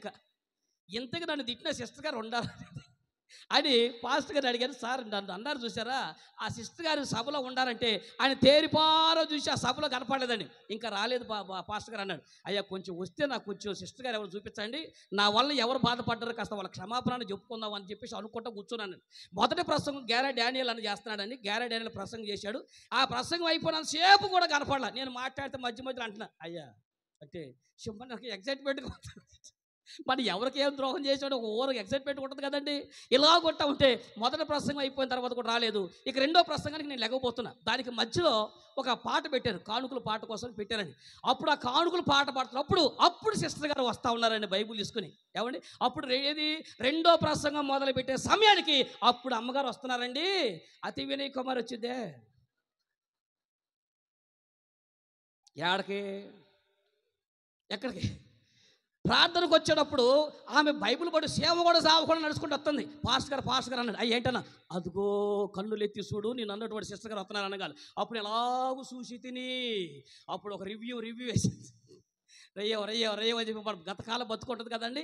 ఆ బతుకు రివ్యూ వేస్తే ఆ సిస్టర్ గారు ఎలాగూ చూసాం. ఓహో ఈ సిస్టర్ గారు అని చేస్తే ఇప్పుడు ఆ సిస్టర్ గారి గురించి ఒక మాట చెప్తాను వినండి అండి. అయ్యా మీరు రికార్డ్ చేస్తున్నారా? మీరు రికార్డ్ చేసి యూట్యూబ్లో పెట్టండి. అది మా ఊరు చూసి నన్ను తిట్టకుండా తిడతారు. ఇంగ్లీష్ బూతులు కూడా తిడుతున్నారు మా వాళ్ళు, తెలుగు బూతులు అయిపోయినట్టు ఉండే. వాళ్ళు ఎటు తిట్టిన నాకు సిగ్గా శరమ. ఏమంటే వాళ్ళు చేసేదే మనం చెప్పేది ఏం ఫలం పెట్టేసేది. అయ్యా అయితే ఈ సిస్టర్ గారు కొన్ని సంవత్సరాల క్రితం మేము అక్కడ కాలేజీ చదువుకునే రోజుల్లో అంబేద్కర్ స్టాచ్యూ దగ్గర మేము అందరం కూర్చున్నామండి. కూర్చుంటే లోపల నుంచి పల్లెలో నుంచి పరిగెత్తుకుంటూ వస్తున్నారు సిస్టర్ గారు. ఈవిడ గారికి ఇద్దరు సిస్టర్లు ఉన్నారు. పరిగెత్తుకుంటూ వస్తా స్పీడ్ బ్రేకర్ దగ్గర బారుగా పడుకున్నారు. ఆడ పడిపోగానే మేము గబగబ లేచి అయ్యో అయ్యో సిస్టర్ గారు ఏంటంటే ఎలా పడిపోయారని ఇలాగ లేచి నుంచోబెట్టాడు. ముక్కంతా పచ్చడైపోయింది, లోకిపోయి ఇలాగ రక్తం వస్తూ ఉంది. గబగబ పైసరకం తీసుకుని పర్లేదులే ఏమి లేదులే అని చెప్పి చూసుకుంటా ఇంకా నేను అన్న ఇంత ఆత్రమేందా అంటే అలా పరిగెత్తున్నారు. ఇప్పుడు పడ్డావు కదా కాసేపు కూర్చోంటే ఏం కాదు టికెట్లు అయిపోతాయి టికెట్లు అయ్యా ముగ్గురు మనగల సినిమా అంటుంది. ముగ్గురు మనగల సినిమాకి టికెట్లు అయిపోతాయి అంట. పేరు పడకముందు ఆట ఉంటుందంట. అది చూడపోతే వేస్ట్ ఆట అని పరిగెత్తుకుండా పరిగెత్తింది. ఇప్పుడు నాకు అది గుర్తొచ్చి అన్నాను ఈవిడ కూడా అంటుందండి, అమ్మా ఆ రోజు సినిమాకి ఆ రకంగా పరిగెత్తావు, సినిమాకి టికెట్లు అయిపోతే టికెట్లు ఆ రకంగా పరిగెత్తావు, మరి దేవుడి సన్నిధికి ఎందుకు లేదా రోషం నీకు? ఈ దేవుడి సన్నిధికి వచ్చి ఎట్టొస్తున్నావు ఇలాగ రాటమేంటి? మరి సినిమాలు పరిగెత్తినటువంటి ఆ పరుగు ఇప్పుడేటక్క మరి దేవుడి సన్నిధి కూడా ఎప్పుడైనా పరిగెత్తావా? దేవుడి కోసం ఎప్పుడైనా పరిగెత్తావా? ఆలోచించనే నీ గుండెల్లో నువ్వు ఆలోచన చేసి ఏ రోజున దేవుడి యొక్క సేవ కొరకు దేవుడి సంఘం కొరకు నీ పరుగు ఉందండి. ఎప్పుడన్నా పరిగెత్తావు? ఎప్పుడన్నా పరిగెత్తడం బైబిల్ పరిగెత్తుకొని రావని కాదండి. అలాంటి ఆతృతన్న ఉందా? సమయం అయిపోతుంది, దేవుడి సన్నిధికి వెళ్ళాలి, అయ్యో 9 అయిపోయింది దేవుడి సన్నిధికి వెళ్ళాలని ఆత్ర ఉందా? పాపిష్టి వాటి కోసం పరిగెత్తావు. ఎవడన్నా పొరపాటున ఎక్కడన్నా తన్నుకున్నట్టు పడితే చాలండి కొండా సెట్ అమ్మో ఏంటి అసలు నువ్వు లేకపోతే మరి అక్కడ ఆగదయ్యా. అసలు కొండా సెట్లు మొత్తం పొయ్యి మీద పడేది మాడి సచ్చినా సరే ఉద్దేశం ఏం దొరుకుతుంది మనకు కావాలి. అది ఏమని దేనికోసం పరిగెత్తుతావు కానీ తల్లిగా అనవసరమైన కోసం నువ్వు పరిగెత్తే పరుగుందే, ఈ పరుగు వల్ల నీకేం ఉపయోగం ఉండదేమో. దేశంలో ఉన్నటువంటి నిషేధించబడే ఒక సొమ్ము కోసం పరిగెత్తుతున్నావు. ఈరోజు నేను అడుగుతున్నాను, ఆత్మసమన యొక్క దేవుని యొక్క సేవ చేయాలని, దేవుడి సంఘంలో పాట పాడాలని, దేవుని వాక్యాన్ని చదవాలని ఇప్పుడు పరిగెత్తావా? అక్కడ నీ పరిగెత్తుకన్నా తమ్ముడా నీ పరిగెత్తుకో. లోకములో పాపిష్టి వాటి కోసం పరిగెత్తావు, కుట్లాటకి తన్నులాటకి వీటి కోసం పరిగెత్తావు. ఏనండి గెహాజీ ఈ వ్యక్తి పరిగెత్తినటువంటి ఆ పరుగు తనలో తను అనుకున్నాడు నేను పరిగెత్తుకుంటా పోయి అని. ఆ సొమ్ము పరిగెత్తుకుంటే వెళ్ళాడు. ఆ నయమాను ఆపాడు, అతని దగ్గర సొమ్ము తెచ్చుకున్నాడు. జరిగిన పరిస్థితి తెలుసా?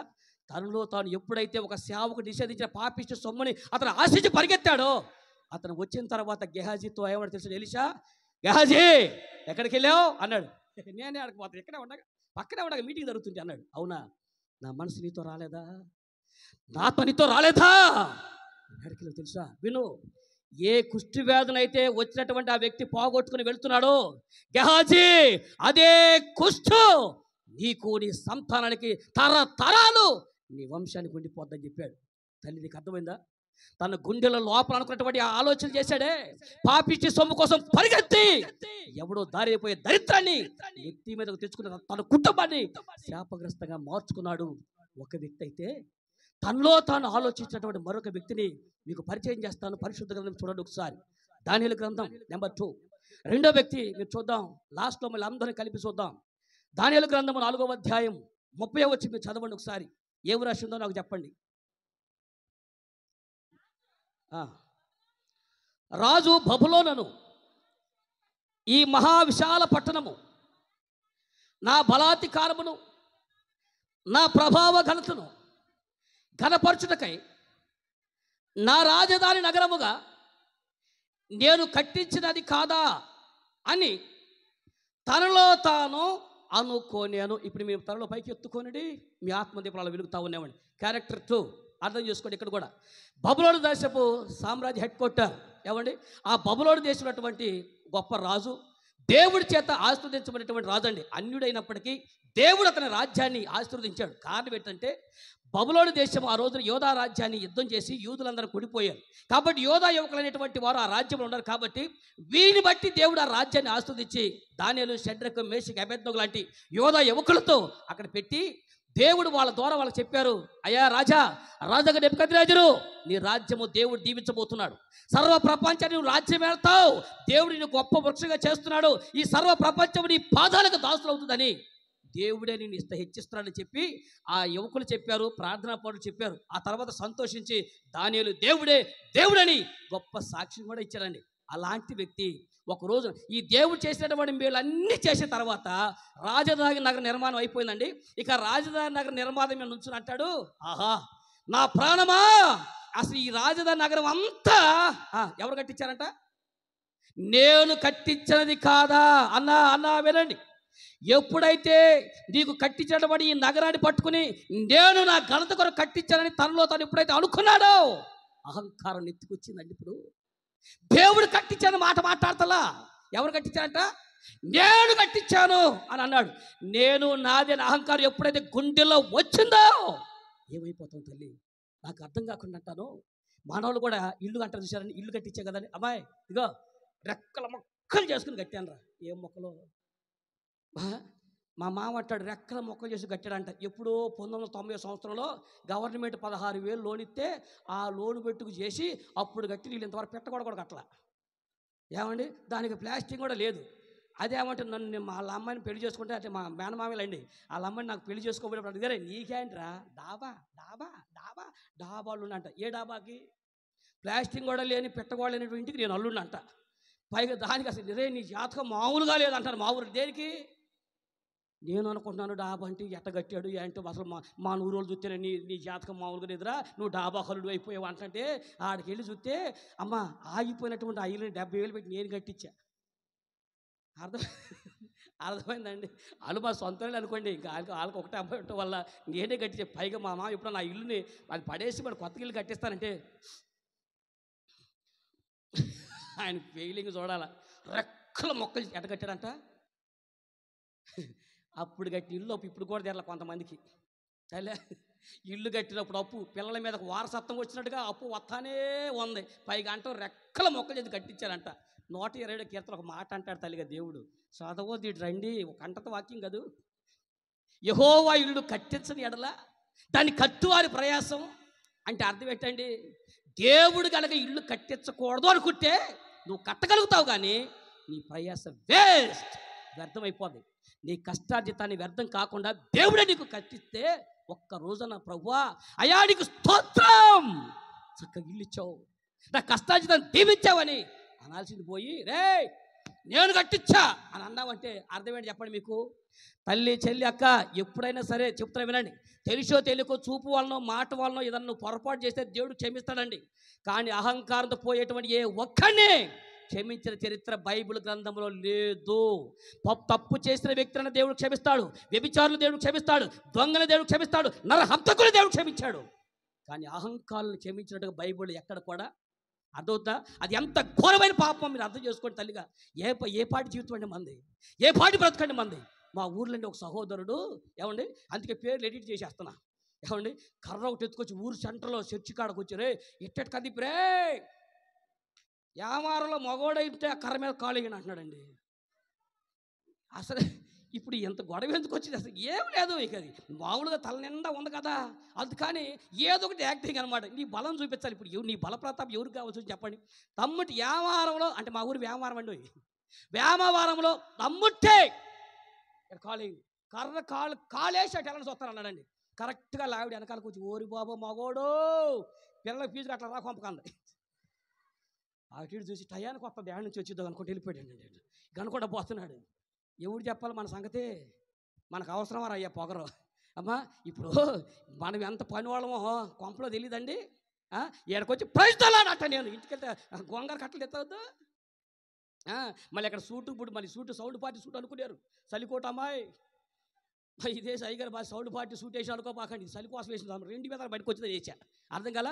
ఎక్కడ సూటు ప్రైజ్ రాడు అంటే కానీ ఇంటికి వెళ్తే అడ్డలుంగి కట్టుకుని గొంగర కట్టలో ఏంటంటే మసాలా మొత్తం తీసుకొని రావడం. ప్రైజ్ రాడు ప్రైజ్ రాడు ఏమలేదు ఎలా ఆడ స్టేజ్ మీద కడుకున్నాం హో అనుకుంటారు కదండి. ఏం బతుకయ్యా మనకి? ఎంత బ్రతుకు చెప్పండి?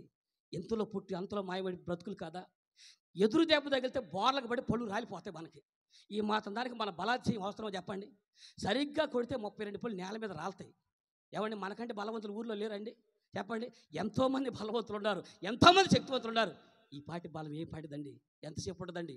అన్న అక్క నీ బలాన్ని బట్టో నీ కండబలం గుండె బలం ధనబలం రాజకీయ బలవంతాన్ని ఎదుగుతున్నావా?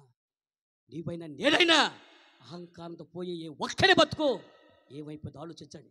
గర్వంతో నాది నా వాళ్ళు ఉన్నారు, నా ఇంటి పేట ఉండాలి, నా ఒంటి పేట ఉండాలి, నాకు బలం ఉందని విర్రవీగినటువంటి రాజే, ప్రపంచానికి గడగలాంటి నెబుకద్నెజర్ రాజే, బబులోను సామ్రాజ్య రాజు నేను నగరాన్ని కట్టించానని ఎప్పుడైతే తన నోట్లో తనలో తాను అహంకారంతో మాట్లాడాడో ఆ తర్వాత ఏం జరిగిందో వచ్చిన కంటిన్యూ చేయ తల్లిగా రాజు నోట ఈ మాట ఉండగానే ఆకాశము నుండి ఒక శబ్దము వచ్చెను. ఏదనగా, రాజు నెబుకద్నెజరు, ఇదే నీకు ప్రకటన. నీ రాజ్యము నీ యొద్ద నుండి తొలగిపోయి తన యొద్ద నుండి మనుషులను తరిమెదరు. నీవు అడవి జంతువుల మధ్య నివాసము చేయొచ్చు. పశువు వలె తలలో పైకి ఎత్తుకొనిడి. తల్లిగా ఇప్పుడు 30వ వచనానికి 32వ వచనానికి తేడా ఎంత దూరం అండి? వచ్చింది మేఘ. ఇప్పుడే రాజనగరం మీద వచ్చాడు, నేను కట్టించాను అన్నాడండి.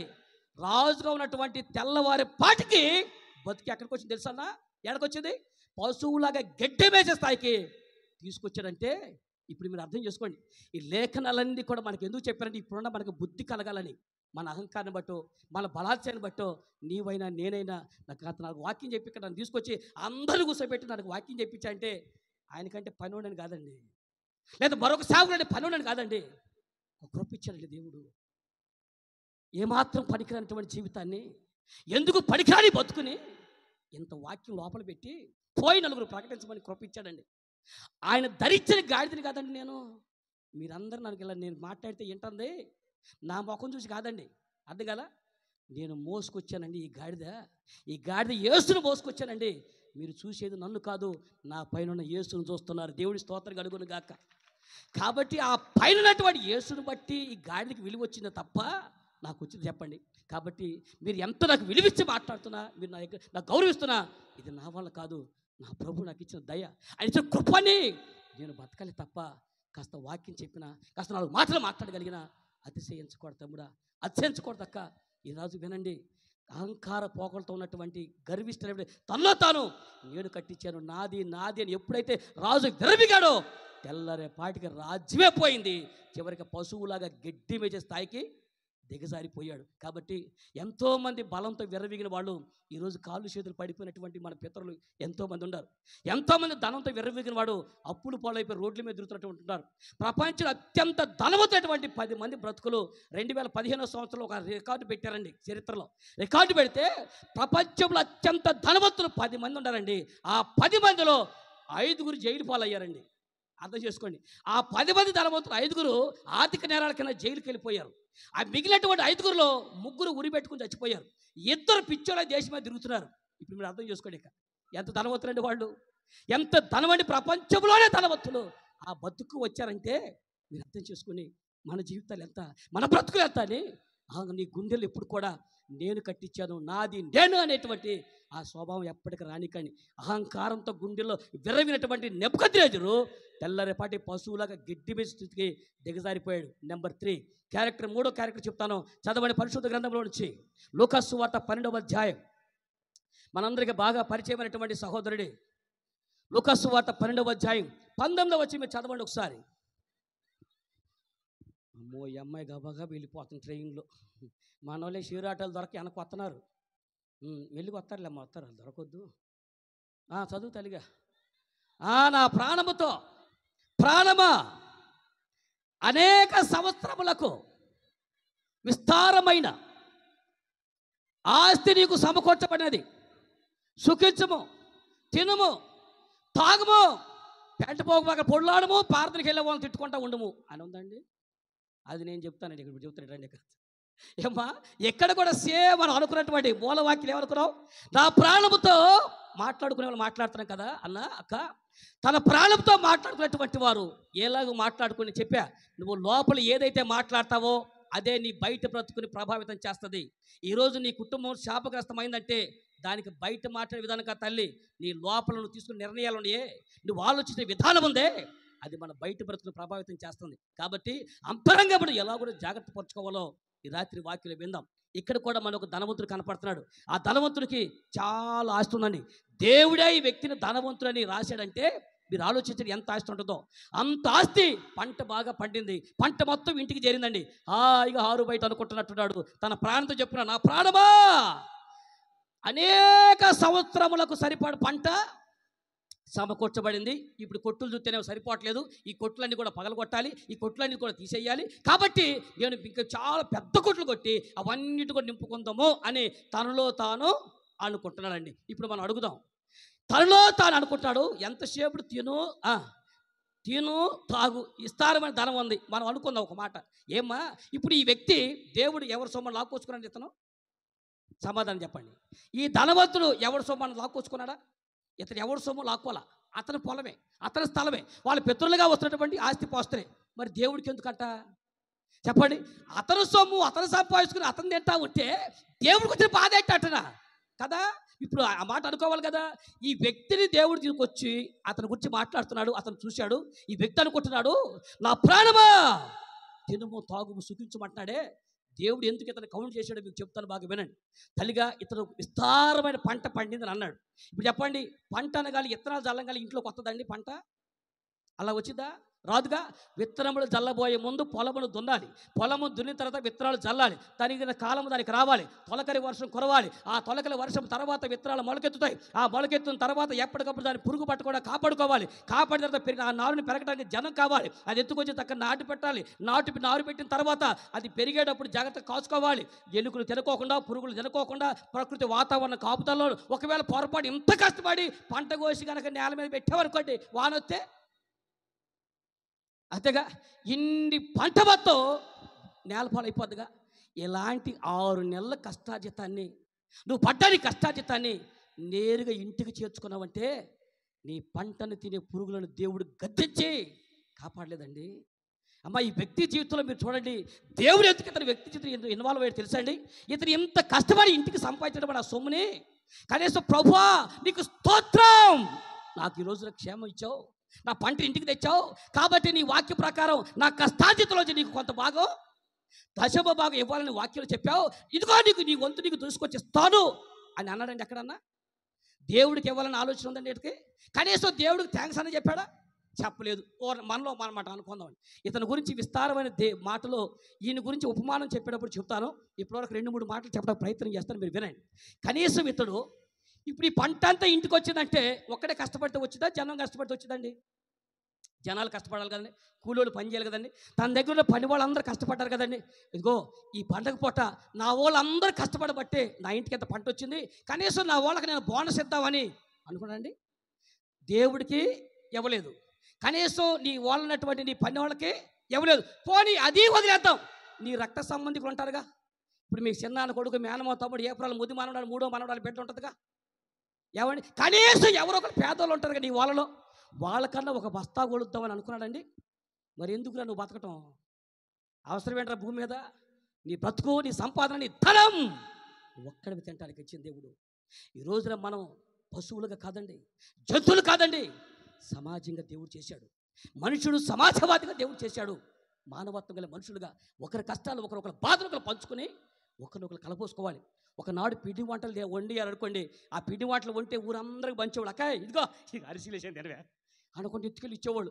ఇంట్లో ఏదైనా కనుక గారెలు అక్కాయ్ రావే గారెలు చేశాను మీ అబ్బాయి అడిగితాను అని ఇల్లంతా పంచేవాళ్ళు. ఇప్పుడు నోటేసుకుని కుక్కు కోటవే. అమ్మో మీ అక్క ఎత్తలు పెట్టు అంటే గారెలు వేద్దాం అనుకున్నా కానీ అది తీసుకెళ్ళరా మీ పెన్న వస్తున్నారు తీసుకెళ్ళి వేద్దాం అనుకున్నా కానీ నువ్వు దొరకలేదు అక్క. ఏమైపోయింది అక్క ఇప్పుడు? ఒకప్పుడు ఏదైనా వండితే ఊరంతా పంచేదానివి, ఒకప్పుడు ఏదైనా వండితే ఊరంతా తెలిసేటట్టు వండుకునే వాళ్ళం. ఒకప్పుడు వస్త్రాలు కొనుక్కుంటే మన బడాయి ఎట్టుడు తెలుసా అండి? ఊరు మధ్య అక్కాయ్ వదినా రావే పండగ పూట బట్టలు తెచ్చుకున్నాను, ఎట్టుంది సారా గల్లగల్ల శరీరం కట్టారండి ఎవరు పాడులో ఏంటి అనుకుంటున్నావే? అంత ప్రేమగా చూపించుకునేవాళ్ళు. ఇప్పుడు వాళ్ళ పండగ రోజే స్పెషల్ అట్రాక్షన్గా అనుకుంటా, అప్పుడే కనపడాలి. అప్పుడు దాకా కనపడేటట్టే లేకుండా పోయింది. ఒకప్పుడు మనం ఎంత ప్రేమతో బ్రతికాము, ఒకప్పుడు ఎంత చక్కగా ఉండేవాళ్ళం. ఇప్పుడేం పుట్టింది అక్క? ఇప్పుడే పోయిందన్న? నాగరికత తగ్గిపోతుందా? అనాగరికమైన జీవితాలకు వెళ్తున్నామా? ఒకళ్ళ కొరకు బతకాల్చేది మన అందరం. ఒకవేళ నేను సంతోషంగా ఉంటే మీరు పంచుకోవాలి, దుఃఖమైతే మీరు అందరం పంచుకోవాలి. ఇది సమాజంగా ఏర్పడ్డామండి. ఈ రోజున నీకు దేవుడిని ఆస్తిపరులు చేసింది, నిన్ను ధనవంతులు చేసింది ఒక్కడివే తాగి నేను తిని నా సొమ్ము నాదని బతకటానిక? కనీసం దేవుడి సన్నిధికి తేవాలి, ఈ సువార్త ప్రకటన జరగాలని అసలు దేవుడికి ఇద్దామని ఆలోచన ఉందండి. ఇంకెంతసేపు తినమో మా సహోదరుడు ఒక ఆయన ఉన్నాడండి, పేరు ఎడిట్ చేసేసేస్తున్నా. అయ్యా యూట్యూబ్లో పెడితే చెప్పి పెట్టండి, అయ్యో పేరు ఎడిట్ చేస్తానండి. ఎందుకంటే మ్యాటర్ పేర్లు పెట్టమని మ్యాటర్ తెలిసిపోదు, అక్కడికి జరిగేది. అమ్మా ఒక సహోదరుడు ఉన్నాడు, ఏనాడు ప్రార్థన చేసేవాడు కాదు, ఏనాడు దేవుడి సన్నిధికి వచ్చేవాడు కాదండి. 5 ఎకరాల పొలం వేశాడు. వాళ్ళ ఆవిడ గారు చాలా ప్రార్థన పరురాలు, మంచి ప్రార్థన చేస్తుంది. 5 ఎకరాల పొలం వేశాడండి. ఆ పొలంలో చక్కగా కోత కోసి ఓది మీద ఉందండి. 7 రోజులు అయిపోయినాయి, ఓది కూడా తిరగేశాడు. ఇక కుప్పేసుకుందాం అనుకున్న సమయానికి ఆ రోజు జనాలు దొరకలా. ఆ రోజు ఆగిపోయి ఇక 2వ రోజున 8వ రోజున వేద్దాం అనుకుంటా ఉండడండి. ఆ రోజు సాయంత్రకాలం కారు మేఘాలు గమ్మేసిందండి మబ్బు. ఎలా పట్టిందంటే మబ్బు కొండపోతు వర్షం కురిసేటట్టుగా మబ్బు పట్టిందండి. పొలంలో 5 ఎకరాల పంట నేల మీద ఉంది. ఆకాశం వెంక చూస్తే కేకారాన్ని మబ్బులు పట్టి ఉన్నాయి. ఏమండి పైన చూస్తే వాన వచ్చే టైం అయింది, కింద చూస్తేనే పంట ఉంది. పనులు దొరకల. రాత్రిపూట 7 అయింది. ఇప్పుడు ఎవరు గుర్తొస్తారు? ఇక ఏనాడు ప్రార్థన చేయనోడు కూడా, ఇక మనోడు ఎప్పుడు ప్రార్థన చేయనోడు కూడా ఇప్పుడు అంటాడు పొలంలో ఉన్నవి, నువ్వే కనుక దేవుడు అయితే ఈ రోజు వర్షం పడకుండా ఆపు. నువ్వు కనుక వర్షం కూడా ఆపేవనుకో, అదేదో మావిడ 10వ భాగం అంటుంది, అది నీకు ఇచ్చేస్తాను అనుకున్నాడు. ఏమండి ఈ ప్రార్థన అతను లోపల చేసుకున్నాడండి. నీకెలా తెలిసిందో చివరిలో చెప్తాను ఏనండి. ఏమండి ఇతను లోపల ప్రార్థన చేసుకున్నాడు. ఏంటండి ఏ నాడు ప్రార్థన చేయడు. ఈ ప్రార్థనలో ఇతను ప్రార్థన ఉద్దేశం ఏంటి తెలుసా అండి? ఇప్పుడు ప్రార్థన కూడా చేయలేదు అనుకోండి, పంట అంతా పోద్ది. పోనీ ప్రార్థన చేస్తే దేవుడికి ఎంత ఇవ్వాలి? 10వ వంతేగా, 10 పోయినా 90+ఏగా. లెక్కలన్నీ ఆయన మీద చూపించండి. దేవుడి మీద లెక్కలే కట్టేసి ఏమండి ఆయనకు 10% ఇచ్చిన 90% మిగిలిన వానాపుతా అనుకున్నాడండి. అద్భుతం ఏంటంటే ఏనాడు ప్రార్థన చేయనాడు నోరారా ప్రార్థన చేశాడని దేవుడు ఆకాశాన్ని ఆ పని మూసివేశాడు. ఆ ప్రాంతం అంతా వర్షం లేదు, చుట్టుపక్కల ప్రాంతాలు అన్ని వర్షం వచ్చిందండి. అసలు ఎంత అద్భుతం జరిగిందంటే ఆ చుట్టుపక్కల ప్రాంతాల్లో వర్షం వచ్చింది, కానీ ఆయన పంట పొలంలో మాత్రం ఆ ప్రాంతాల్లో వర్షం రాలేదండి. చూసుకున్నాడు, బయట చూస్తే వర్షం పడుతుంది కానీ పొలంలోకి రాలా. ఆ రాత్రి అంతా చూసుకుని దేవుడు మహిపరుచుకున్నాడేమో. పొద్దున్నే వచ్చేసాడు, జనాల మాటలు కొప్పేశాడు. ఆ లావిడితో అన్నాడు, ఏమో శబాష్ నీ దేవుడే దేవుడు, నీ దేవుడే దేవుడు అంటాడు. ఏమయ్యా ఏమన్నావు? ఏమన్నావు? ఏమంటాడు పిచ్చి మొహం దాన్ని. ఇదిగా ఎట్టబడితే అట్ట ప్రార్థన చేయటం కాదు, నీతిమంతుడు ఎక్కడా? ఎవరు నీతిగా చెయ్యాలి ప్రార్థన అంటే? నువ్వు ఇన్ని సంవత్సరాలు చేసినావు ఒకటే. ఇప్పుడు ఈ ప్రార్థన మనోడు ఈ ప్రార్థన చేసి ఆవిడ మామూలుగా ఏడిపించలే. ఏమన్నా పెట్టి పిచ్చి మన నీతి మంత్రుల ప్రార్థన ఆలకెత్తాడు దేవుడు. రాత్రి ప్రార్థన చేసి వర్షం వచ్చిందా? అవును మన ఊర్లో కూడా వచ్చింది. మరి అది నీతి మంత్రులు నిలబడితే రాదు. నేను ప్రార్థన చేశా, నువ్వు కనుక వర్షం ఆపితే నీకు 10వ వంతు ఇచ్చేస్తాను అన్నానండి. అవునయ్యా అని అన్నారండి. ఈ మాట ఆవిడ తెలిసింది కదండి. అసలు ఆడవాళ్ళకి ఏదైనా విషయం తెలిసింది అనుకోండి, ప్రెషర్ కుక్కర్లో పప్పు వేసినప్పుడు ఉంటుంది చూసారు, ఉడికిపోయి ఉడికిపోతూ ఉంటుంది అనమాట. ఆ ప్రెషర్ కుక్కర్ మీద మూత దిగలేదా భద్రైపోవటం అంతే. ఈ విషయం చెప్పిన దాకా ఆగొద్దండి. గబా పాదిరి గారు ఇదిగో మా అయ్యగారు మీకు 10వ వంతు ఇస్తానని చెప్పింది. ఈ మాట చెప్పగానే నూర్చేటప్పుడు మర్చిపోతావేమో గుర్తుపెట్టుకో, పప్పు నూర్చేటప్పుడు మీకు 10వ వంతు వస్తుంది అని చెప్పేసింది. అసలు మొక్కుకొని ఆయన మర్చిపోయాడు. తీరా కుప్ప నూర్చే టయానికి ఆ కుప్ప నూర్చిపోయే సమయానికి పాస్టర్ గారు కబురు చెల్లిందండి. కబురు వెళ్ళగా పాస్టర్ గారు సాంగపేదలు ఎటు బానికోకుండా మరి పిలిచాడు. ఎందుకంటే 5 ఎకరాల పొలం అండి, ఎకరానికి 30 బస్తాలు పండిందండి. మొత్తం ఎన్ని బస్తాలు అవుతుంది చెప్పండి? అనయ్య బలపం తీసుకున్నా అనయ్య 15 ఏళ్ళు తెరిచి ఆ అమ్మ వెంకటరమణ అంటే ఎక్కాల బుక్ చదివారా? ఇప్పుడు ఆ పుస్తకం తెచ్చుకోబాక. 5 ఎకరాల పొలం గుర్తుపెట్టుకోండి, లెక్క మళ్ళీ చెప్పండి. 5 ఎకరాల పొలం ఎకరానికి 30 బస్తాలు పండితే ఎన్ని బస్తాలు అవుతాయి? 5 3 150 బస్తాలు అవుతాయి. 150 బస్తాలు 10వ వంతు అంటే ఎంత? ఇచ్చినోడిని అడగని అంటారా? ఇప్పుడు ఎంత? 15 బస్తాలు ఇవ్వాలి. ఇప్పుడు అంటాడు అనుకుంటా కానీ దేవుడు వడ్డీలు తింటాడా అంటాడండి. దేవుడికి ఇచ్చే సమయానికి వచ్చి దేవుడికి దేవుడు వడ్డీలు తింటాడా? తినమను అంటాడు. అయ్యా అట్ట అనకూడదయ్యా, నువ్వే కదా ఒప్పుకున్నదిగా దేవుడు వడ్డీలు తింటాడు. దేవుడు తినమను 4 బస్తాలు పారేస్తాను అంటున్నాడు. ఓరి బాబు మగోడు 4 బస్తాలు పారేస్తాడు దేవుడికి. అమ్మా అనయ్య తమ్ముడా పెదనాన్న, ఒకప్పుడు అదే 4 బస్తాల కోసం గుర్తు తెచ్చుకోండి ఒకసారి. మా నాన్న తెనాలి పెదమత్తయ్య గారు తెల్లవారుదామని గోసి పెట్టుకుని 3 గంటలకు వెళ్ళిపోయేవాడండి ఊరు. అమ్మగోరండి దొరసాని అమ్మగోరండి అనుకుంటా ఊళ్ళో వాళ్ళ దగ్గర ఊడిగిలి బాడిగిలిచి సంవత్సరం చేస్తే బస్తానాలు కొలిచేవాళ్ళు మన బతుక్కి. అప్పుడు బస్తానాల కోసం సంవత్సరం చేస్తే ఇప్పుడు అంటాడు పారేస్తా దేవుడు కట్టినాడు. అవునా? పడేస్తారా? ఆ స్థాయికి వచ్చాము ఇప్పుడు మనం. అట్ట అనబాకయ్యా, నువ్వు దేవుడికి ఇస్తానన్నావంటే. పాస్టర్ గారు ఏమో సంఘ పెద్దలు తీసుకొచ్చాడు. ఎందుకని? మరి 15 బస్తాలు ఒక్క నేడ మోసుకెళ్తాను ఆయన. ఈ సంఘ పెద్దలు అందరూ వచ్చారు. ఇక్కడికి వచ్చి నుంచిన తర్వాత ఈయనేమో కాటా వేసిన బస్తాలు మొత్తం లారీకి ఎత్తుతున్నాడు. ఇక పాస్టర్ గారు ఏమో బస్తాలు ఇంకా లారీ ఇంకా బస్తాలు ఇంకా లారీ ఇంకా దొత్తున్నాడు. తీసుకొచ్చి సంఘ పెద్దలు అంటారు, నువ్వు ఇట్లాంటి సంఘ దేవులతో టిఫిన్ కూడా బాగా కూడా చేసే మమ్మల్ని అంటాడు. ప్రైజ్ లాడ్ అనుకుంటే నేను ఇడుతున్నాడు. మరి ఏం చేస్తారు? వాళ్ళు అటు అనగలి ఇటు వెళ్తున్నారు. మొత్తం 7 సంఘ పెద్దలు తీసుకొచ్చారు. ఎంత చేసితే మొత్తం బస్తాలన్నీ కూడా లారీ ఎక్కించాడండి. ఇలాగ పాస్టర్ గారు అలాగ చూస్తూ ఉన్నాడు. ఇక అంటాడు సంఘ పెద్దలు అంటున్నారు, ఏమయ్యా ఈయన కోసం మమ్మల్ని పొద్దున అనగా బాగుని కూడా తీసుకొచ్చావు అని చెప్పేసి అంటే, ఈ లాస్ట్లో ఆయన వచ్చి అంటాడు, పాస్టర్ గారు లోపలికి రండి అన్నాడండి. ఒరే ఏంటో తక్కువ మంచి దేశం లోపల పెట్టాడు ఆయన రండి అని చెప్పి అందరిని తీసుకుని లోపలికి వెళ్తానండి. మూతికి మూట కట్టి ఒక బస్తా పెట్టాడండి అక్కడ. అంటే కుట్టేస్తే 2 మాణికలు ఎక్కువ పడతాయి కదండి. అదే మూతికి మూట కట్టామనుకోండి 2 మాణికలు తగ్గుతాయి కదా. ఎక్కడెక్కడ తెలివితేటలు మొత్తం దేవుడికి ఇచ్చాకాడే. అదే కదా, ఆయనకి ఇచ్చే సొమ్ము ఎట్టా మిగిల్చాలా అని చూస్తుంది తప్ప ఆడ పెట్టి పాస్టర్ గారు మొత్తం దేవుడికి ఎత్తుకెళ్ళని అంటున్నాడు. 7 సంఘ పెద్దలు, బలమైన సంఘ పెద్ద మనలంటాడు. ఒకటి చూసి అంటాడు, దీనికి 7 కావాలా, నువ్వు ప్రార్థన చేయని సంగతి తెలుస్తావు అంటాడు. వాళ్ళందరూ ప్రార్థన చేసిన తర్వాత ఆ బస్తా పట్టుకుని బొస్తానేస్తారు, కానీ రా వెళ్దామని చెప్పేసి తీసుకొచ్చాడండి. ఆనందంగా వాళ్ళు వెళ్ళిపోయారు. ఇక మనోడు ఆరు బయట మంచం వేసుకుని ఆకాశం వెంక చూస్తున్నాడు దిండి వేసుకుని. నా ప్రాణమా తినము తాగము సుఖించము పెంటపోక పడిపోయి ప్రార్థనకి వెళ్ళేవాళ్ళు ఎగతాలు చేసుకుని కూర్చొని నీకు ఏంటి అద్దు అది అనేవాడు ఊడ్రా అనుకుంటా. సంపాదన అంత కదండి. ఇప్పుడు నువ్వు ఈ దేవుడు నీకు ఇచ్చిన కష్టాచిత్తం మీద ఉండి ఆనందం కట్టే దేవుడికి ఇవ్వకుండా మిగిల్చేవే 14 బస్తాలు ఇంకా. ఈ 15 బస్తాలను 14 మిగుల్చుకున్నావు కదా. అసలు ఎంత ఆనందం తెలుసా? అసలు ఈరోజు మొత్తం ఎంత సంపాదించానో నిజంగా నేను అనుకుంటానమ్మా. పూర్వకాలం ఒక సామెత ఉండేదండి. అమ్మా, ఇంటి నిండా బంతిపూలు ఉండ పక్కింటోళ్ళు, అమ్మ ఇంటి నిండా ఒకళ్ళు గులాబీ తోట ఉండవాళ్ళు చూడండి. ఇంటి నిండా గులాబీ తోట ఉండ పక్కింటోళ్ళు బంతిపూ కోసుది వాళ్ళే ఉంది అక్క అనుకుంటా. అంత ఎందుకండి, చక్కగా వేడి వేడి ఇడ్లీ వండిపెట్టి తినాయి అంటే ఏంటి చంద్రముఖి మొఖం దాన్ని ఏంటి ఇడ్లీయే అంటారు. ఇడ్లీ అంటే శంకర విలాస్ అంటారు. ఎందుకో తెలుసా అండి, వేడి పప్పు నానబోసి శుభ్రంగా చేతులతో కడిగి నువ్వేమో ఇడ్లీ చేస్తావు. శంకర విలాస్లో ఇడ్లీలు ఏడ చేస్తారండి? గుర్తుందా మీకు? పాసిపోయిన కాళ్ళతో పప్పుని ఎట్ట కడిగి ఆ పప్పుతో ఇడ్లీ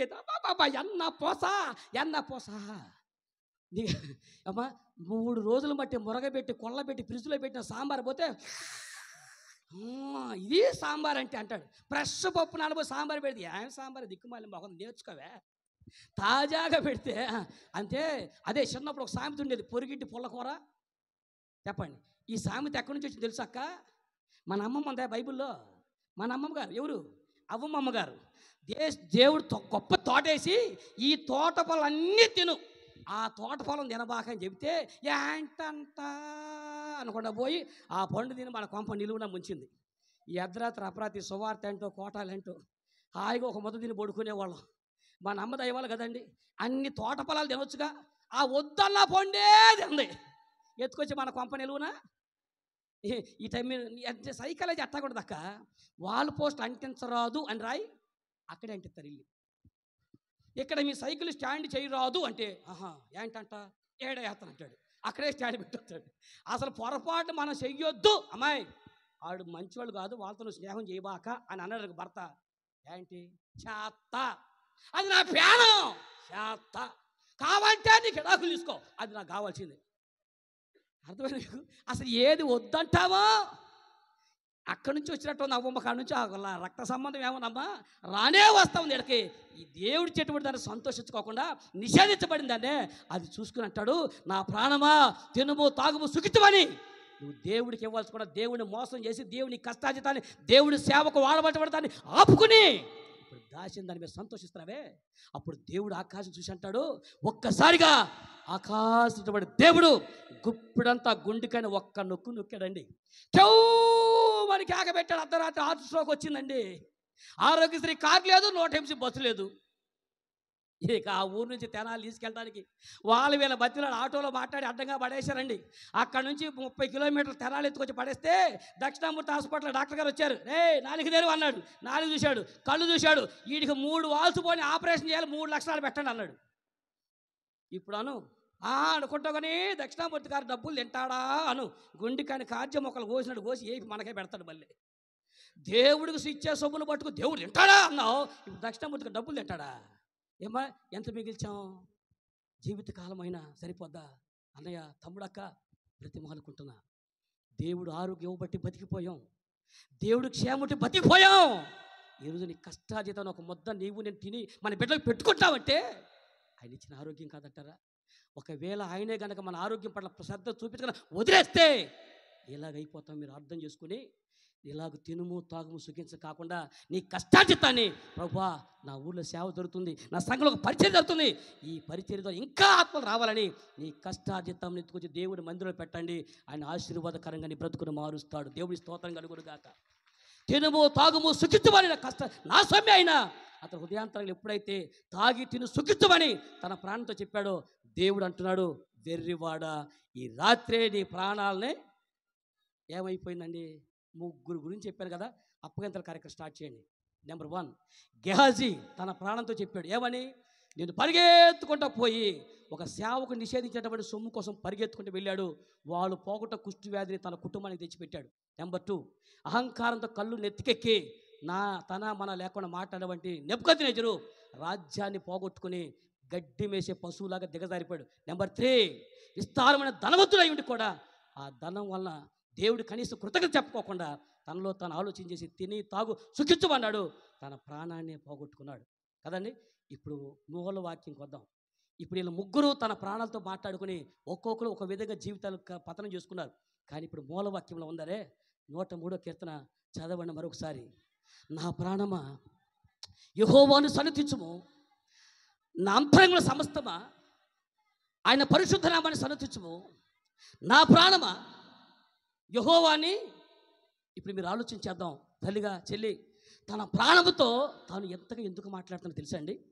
దావీదుని అడుగుదాం, ఏమయ్యా దావీదు గారు, నా ప్రాణమా యెహోవాను సన్నుతించుము, నా అంతరంగంలో సమస్తమని చేసిన ఉపకారం దేని మరవద్దని దేవుడు చేసిన ఉపకారాలు ఒక్కొక్కటి గుర్తుపెట్టుకుని నువ్వు ఇలా రాస్తున్నావే.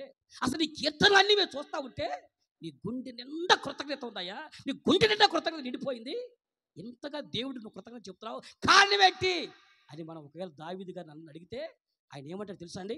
దావీదుకి ఎంతగా కృతజ్ఞత చెప్పడానికి అనేక సందర్భాలున్నా ఈ రాత్రి ఒక్క సందర్భం గుర్తు చేస్తా, అది నీ కనెక్ట్ అవుతామో చూద్దాం. తల్లి చెల్లక ఈ బ్రతుకులు నీకు నాకు కనెక్ట్ అయిద్దామో చూద్దాం. దావీదు దేవుడికి ఎంతగా కృతజ్ఞతగా ఎందుకు తెలియజేసాడు తెలుసా అండి? ఒకనాడు ఒక పాస్టర్ గారు ఉన్నారండి, ఆయన పేరు సమూయేలు. సమూయేలు అనే పాస్టర్ గారిని దేవుడు పంపించాడు. అయ్యా, బెత్లెహేమ్ అనేటువంటి ఒక ఊరు ఉంది, ఆ ఊరిలో యెష్షయి ఒక ఆయన ఉంటాడు, ఆయన కుమారులు ఒకరిని రాజుకు అభిషేకించు, నేను ఎన్నుకున్నానని చెప్పాడండి. ఇక సమూయేలు పాస్టర్ గారు నేరుగా ఆ ఊరు వచ్చాడండి. మీకు అది తెలియాలంటే చదవద్దు, జస్ట్ గుర్తుపెట్టుకుని ఇంటికి వెళ్ళి ఇరగదీస్తారని చెప్పి పాస్టర్ గారు అంటున్నారు. అందుకని మీరు ఇంటికి వెళ్ళిన తర్వాత సమూయేలు మొదటి గ్రంథము జరిగినటువంటి 16వ అధ్యాయం జరిగినటువంటి సంఘటన మీరు ఇంటికి వెళ్ళి చదువుకోండి. అక్కడ జరిగినటువంటి విషయం ఏంటో మీకు కనబడింది. సమూయేలు పాస్టర్ గారు వచ్చిన తర్వాత ఊళ్ళో ఉన్నటువంటి యెష్షయి భార్య, వాళ్ళ పిల్లలు, వాళ్ళ సంఘ పెద్దలు కూడా వచ్చి అంటారు. గబగబ పెద్దలు వచ్చి అంటారండి, అయ్యా పాస్టర్ గారు మీరు సమాధానంతో వస్తున్నారా కోపంతో వస్తున్నారండి అని అడిగారండి. అన్న అక్కడ 5వ వచనం ఉంటుంది, ఒక పాస్టర్ గారు అమ్మా నేను చెబుతే ఇప్పుడు మీరు చూడండి ఆ మాటకు అర్థం. అమ్మా, ఒక పాస్టర్ గారు ఊరు వస్తూ ఉంటే ఒక్కొక్కళ్ళ గడగడ వణికిపోయారండి. ఇప్పుడు చెప్పండి పర్లేదు. ఒక సేవకుడు ఊరు అడుగు పెడితే మా చిన్నతనంలో చెప్తున్నా, మా చిన్నతనం ఏదో పెద్ద ముసలోడని కాదండి, దేవుడు మహాకృపను బట్టి కేవలం మీకు 30 ఏళ్ళు 40 ఏళ్ళ క్రితమే అంగీ వేసుకున్న పాదిరి గారు కనుక మా ఊర్లో అడుగు పెడితే అసలు మా ఊళ్ళకండి అసలు ఆయన వెనక్కి పరిగెత్తే వాళ్ళ ఆయన సైకిల్ వేసుకెళ్తుంటే అసలు ఎంత ఆనందంగా ఉండేదో. ఆయన దగ్గర మాట్లాడకుండా ఎటు నుంచునేవాడు, సార్ అని అలా ఉండేవాళ్ళు అండి. ఒకప్పుడు పాదిరి గారులు అంటే అంతగా విలువ ఇచ్చేవాళ్ళం. అసలు పాదిరి గారులు కాదక్క, మా వ్యాపారం అని చెప్పిన సొంత ఊరు సేమ్ ఇలాగే మనకు రోడ్డు ఉంటుందండి. ప్రారీ కూడా ఉండదు మా ఇంటికి. ఇక్కడ మా ఇల్లు ఇది ఖాళీ ప్లేసు. రోడ్డు మీద పెద్దలు అంటే సంఘ పెద్దలు కాదు, మామూలు ఊళ్ళో వాళ్ళు పెద్దలు కూడా ఎవరైనా రోడ్డు మీద వెళ్తుంటే మా అమ్మ కానీ మా చిన్నమ్మోళ్ళు కానీ మా నాయనమ్మోళ్ళు కానీ మంచం మీద కూర్చోరండి, టక్కున ఎటు నుంచునేవాళ్ళు లేచి. వాళ్ళు వెళ్ళినని చెప్పి వాళ్ళు మన ఇంటికి అది వచ్చేది, వాళ్ళు రోడ్డు మీద వెళ్తున్నా లేచి ఇలా నుంచునేటువంటి వాళ్ళు అండి. వాళ్ళు వెళ్ళిపోయిన తర్వాత వీళ్ళు కూర్చునేవాళ్ళు. ఒకప్పుడు అలా ఉండేది. మరి ఇప్పుడు సందా వేసిన సంఘ పెద్దలు ఇంటికి వెళ్ళినా కూడా బొచ్చేసుకుని నడి మనసులో కూర్చుని ఎంత వేశారో ఎవడు అడిగేశారో కళ్ళు నెత్తికెక్కి, బావ లేదు, వదిన లేదు, మరదలో లేదు, ఏమండి కళ్ళు నెత్తికొచ్చి బొచ్చేసుకుని మంచం మీద కూర్చుని సంఘ పెద్దలు మంచం కూడా దిగట్లేదంటే మనల్ని ఏమనాలి? ఇక మసాలేసి మీరే నూరుకోండి అక్క. నాగరికత పెరగటం అంటే పొగర పట్టడం కాదు తల్లి, నాగరికత పేరుతో చిన్న పెద్దల గౌరవం మర్యాద వదిలేట్టి కాదండి. మేము కూడా పాపిష్టి పని చేసాం. మేము కూడా బతుకున్న రోజులు సిగరెట్ తాగి తెచ్చామండి. కానీ మా వ్యాపారంలో మీరు ఇప్పుడు తెలిసి అడగండి, మా ఊరోళ్ళ ముందు ఒక్క రోజు కూడా సిగరెట్ తాగారండి. చేసిన పాపిష్టి పనే. అయినా మా ఊరిలో ఎవరైనా కనపడితే పక్కన పడేసి నుంచునేవాడు. నేను అంటే అది చేసి ఇలా చేయమంట కాదండి, ఒక భయం. మా ఊరంటే ఒక భయం, పెద్దలంటే ఒక భయం. ఒకప్పుడు పెద్దలంటే భయపడేవాళ్ళు. ఇప్పుడు సంఘ పెద్ద ఎదురుగా నుంచుంటే గట్టిగా తంతే 16 ఏళ్ళు ఉండి వీడికి అంట పోతున్నాడంటే ఏమన్నా లెక్క. భయం చెప్పండి తల్లే. రేపు ఈరోజు నీకు ఎదుటి వాళ్ళ దగ్గర చూపించినటువంటి ఆ పొగరు రేపు నీకు చూపిస్తాడు. రేపు నీ బిడ్డలకి అది వచ్చింది. కాబట్టి మన బిడ్డ లోకం సంగతి నీకు అనవసరం, నాకు అనవసరం. దేవుడి సంబంధించిన బిడ్డల్ని ఎలాగో పెంచాలో. ఒకరోజు పాస్టర్ గారు వస్తూ ఉంటే ఊరు గడగడలాడిపోయి, అయ్యా పాస్టర్ గారు సమాధానంగా వస్తామని వాళ్ళు అడిగితే, నేను సమాధానంగా వస్తానంటే అప్పుడు కూలైపోయారు. అయ్యా ఏం చెప్పండి అన్నారు. ఏమి లేదయ్యా, ఎస్యా నీ కొడుకులో ఒకటి దేవుడు రాజుకు అభిషేకించమన్నాడు కాబట్టి నీ కుమారులు పిలిపించమన్నాడండి. అనగానే ఎస్ఐ గారు సంతోషించి గబా కుమారులు అందరూ నుంచోబెట్టారండి. నుంచోబెట్టగానే ఈలేనయ్యా రైట్ అని చెప్పి గబా తైలం తీసుకుని ఇప్పుడు రాజుకు అభిషేకించబోతున్న పెద్దోడు ఈడేగా ఎర్రగా ఎత్తుగా ఉండండి, ఈ మీద పోసేస్తానని పోసేపోతే ఆకాశంలో దేవుడు అంటాడు, సమయాలు ఆగక్కడ, ఆగో, నువ్వు ఎత్తును చూసి అంచనా అయిపోక, అందాన్ని చూసి అంచనా అయిపోక, నేను అంతరంగం చూసే దేవుణ్ణి, నేను అంతరంగాన్ని చూసే దేవుణ్ణి అన్నాడు. అనగానే సమూయేలు గారు ఆగిపోయాడు. ఏంటయ్యా ఏమయ్యా ఇట్రా, ఇప్పుడు యెషయా గారు నీకు ఈలేనా ఇంకెకులన్నా పిల్లలు?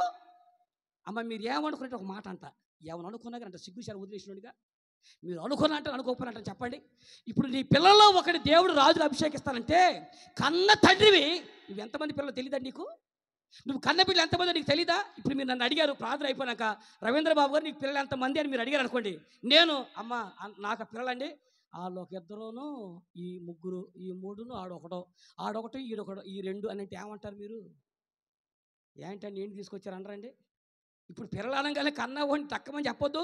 ఇటు ఒక రెండు, అటు ఒక మూడు, ఇటు ఒకటి అని లెక్కెత్తే మీరు ఏమనుకుంటారు? నో డౌట్ మళ్ళీ అడుగు పెడతారా? ఒరే పిల్లలు అడిగితే లెక్కలేస్తామంటే అనరండి. కన్న తండ్రి నాకు బిడ్డలు ఇద్దరు ఆడపిల్లని చెప్పొద్దండి. ఆలోచన చేయండి. ఒక యెషయా దగ్గరికి వచ్చి నీ బిడ్డలో దేవుడు ఒక రాజుకు అభిషేకిస్తాడు తీసుకురామంటే 80 బిడ్డ కనబడి యెషయా కన్న కొడుకుని మర్చిపోయాడంటే ఆలోచన చేయండి. నీకనేవాడు కడుగుట్టువాడు ఒక దావీదు సంగతే తండ్రి మర్చిపోయాడండి. కనీసం తల్లనా ఏమయ్యా పెరిగితే మనకి 8 మంది పిల్లలు అయితే 7 చూచబెట్టావా చిన్నోడు కూడా పిలువని అమ్మని అందండి. మీరు ఆ గ్రంథం చదవండి. కనీసం తల్లి కూడా దావీదు పేరు చెప్పలేదే. కనీసం అన్నదమ్ములన్నా నానా మేము 7 మా తమ్ముడు ఒకడు ఉన్నాడు వాడు కూడా పిలువని ఒక్క మాట అనలేదే. కనీసం ఊర్లో సంఘ పెద్దలు కూడా ఏమయ్యా యెషయా నీ కొడుకులు కూడా ఉన్నాడు కదా వాడు కూడా పిలువని వాళ్ళు అనలేదంటే కొంచెం ఆలోచించి చెప్పండి. తల్లిగా అన్నా ఒకవేళ మీ ఇంట్లో మన ఊర్లో కనుక జనాభా లెక్కలు రాయటానికి ఎవరైనా వచ్చినప్పుడు నీ కన్న తండ్రి నీ తల్లి నీ పేరు వదిలిపెట్టి మిగిలి పేర్లు చెబితే ఏమనుకుంటామండి? నా కొడుకు నా దృష్టిలో చచ్చినవాడు, నా కొడుకు అంటే నాకు లెక్కలేదని ఒకవేళ మన అమ్మ బాబే మన పేరు చెప్పకపోతే ఏమైపోతుందో తెలుసండి. ఒకవేళ ఇదే సంఘటన దావీదు తెలిసి ఉంటే, దావీదా మీ నాన్న నీ పేరు చెప్పలేదురా, మీ అమ్మ నీ పేరు చెప్పలేదురా, ఊళ్ళో ఎవరు నీ పేరు చెప్పలేదని ఒకవేళ దావీదు తెలిసి ఉంటే గుడ్డె పగిలిపోయేలాగా ఏడ్చేవాడు కదండి. అమ్మ బాబులు మర్చిపోయిన బతుకో ఒక్కడ కూడా నన్ను గుర్తు పెట్టుకోలేదని, ఊళ్ళో నన్ను ఎవడో పట్టించుకోలేదని ఏమైపోతానండి? చంటి బొడ్డోడండి, అరణ్యంలో పెట్టారండి, చిన్న పిల్లాడండి, గొర్రెలు తీసుకుని వెళ్ళి మందరంతా కాచుకురమని పంపించారు. వయసు వచ్చిన పెద్దవాళ్ళందరూ కొంపలో ఉండి చంటి వాడిని పొలానికి పంపించారంటే, మృగాల మధ్యకి పంపించారంటే అర్థం చేసుకుని ఆ రోజు పరాయి వాడు చడిగంత వరకు నీ బిడ్డని గుర్తురాలా. సమూయేలు ప్రవక్త అంటాడు, ఏమయ్యా యెషయా వీళ్ళేనా నీకు ఇంకా ఎవరైనా ఉండాలంటే ఇంకోటి ఉన్నాడు మర్చిపోయి అయ్యా ఆడితే ఉందండి, ఆడు రాజు కాదండి. కన్న తండ్రి నీ బిడ్డలు మర్చిపోయావంటే పరాయి వాళ్ళు గుర్తు చేసిందాక దావీదు పేరు గుర్తురాలా ఉండాడంటే ఇప్పుడు సమూయేలు పాస్టర్ గారు అంటారు, అతన్ని పిలిపించేంత వరకే నేను అన్నపానాలు పుచ్చుకోను అని చెప్పి కూర్చున్నానండి. పిల్లోడు ఒకటి పిలిచి బయటరా అన్నాడు. ఏంటన్నాడు? నువ్వు అర్జెంటుగా అరణ్యంకి పోయి మా దావీదు ఎక్కడో కనుక్కుని ఆయన రమ్మని చెప్పు అన్నాడండి. బొడ్డోడు పరిగెత్తుకుంటే దావీదు దగ్గరికి వెళ్తే దావీదు గొర్రె మందలు కాసుకుంటూ కూర్చున్నాడు. ఒరే దావీదా అన్నాడు. ఏంటి ఈ టైంలో వచ్చావు అన్నాడు. మీ నాన్న నేను రమ్మంటున్నాడు అన్నాడు. నన్న మా నాన్న ఊరిక ఎందుకు రమ్మంటారా? లేదురా నేను రమ్మన్నారా? నిజమేనా? ఒరే మా నాన్న నన్ను పిలిచాడు, అరే ఈ గొర్రెలని జాగ్రత్తగా వస్తా ఉండండి, మరి నేను మళ్ళీ వస్తా, అసలు ఈ పోయిన అనుకో ఎందుకు పనికిరాను గొర్రెలు అప్పచెప్పాడు, ఈ పోయిన అనుకో నన్ను దంతాడు, కాబట్టి జాగ్రత్తగా కాపాడమని స్నేహితులు గొర్రెలు అప్పగిచ్చి అరణ్యం నుంచి బొడ్డోడు పరిగెత్తుకుంటూ వస్తాడండి.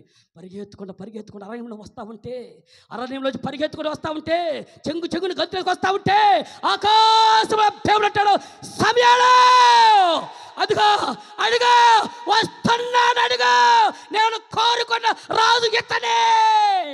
ఆకాశం దేవుడు చెప్పాడండి, నేను కోరుకున్న రాజు ఇతనే, ఇతను అభిషేకించబడగానే పరిగెత్తుకుని దావీదు నానా ఏంటని పిలిచాను అన్నాడు. ఏంట్రా పిలిచేది, నువ్వు ఇశ్రాయేలు దేశానికి రాజు అని తైలముతో అతను అభిషేకించేశారు. దేవుని స్తోత్రం కలుగును గాక.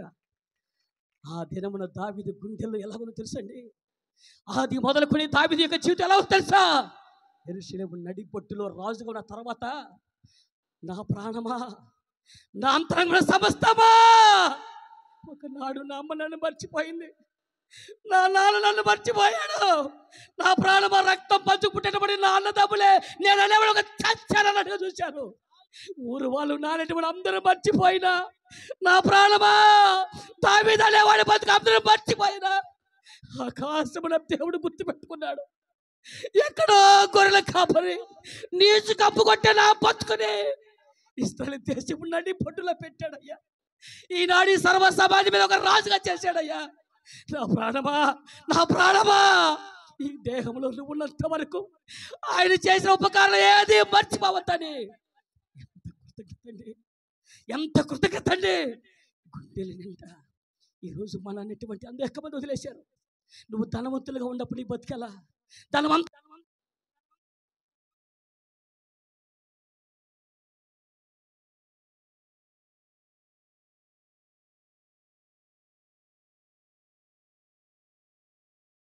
రోజున అనేటువంటి అందరూ వదిలిపెట్టిన దావీదుకి ఎందుకంటే కృతజ్ఞత తెలుసా అండి.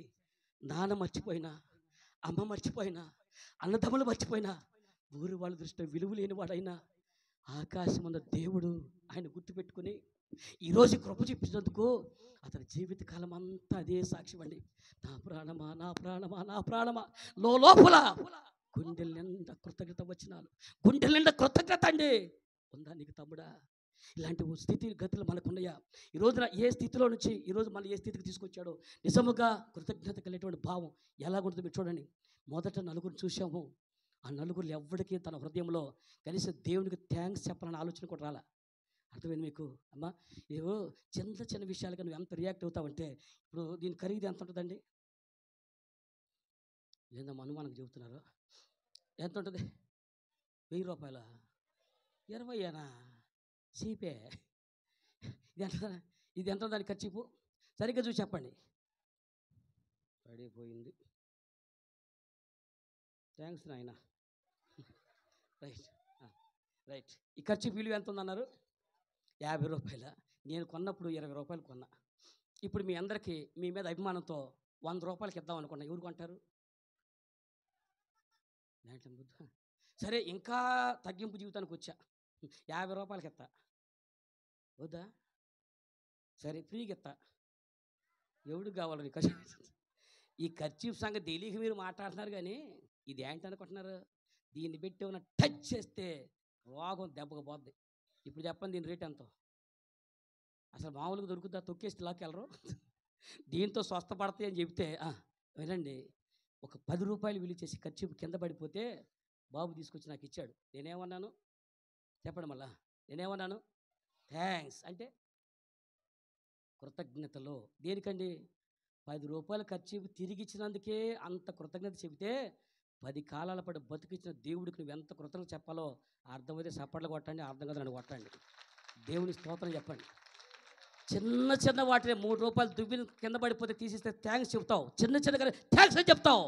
10 కాలాల పాటు బతికించి ఈ దేహం దేవుడు ప్రాణం ఇచ్చిన దేవుడికి ఎంత కృతజ్ఞత కలిగి బ్రతకాలో మీరు ఆలోచన చేయండి. చిన్న వాటికి నువ్వు థ్యాంక్స్ చెప్తావు, మరి దేవుడికి నీకు ఎంత థ్యాంక్స్ చెప్పాలి?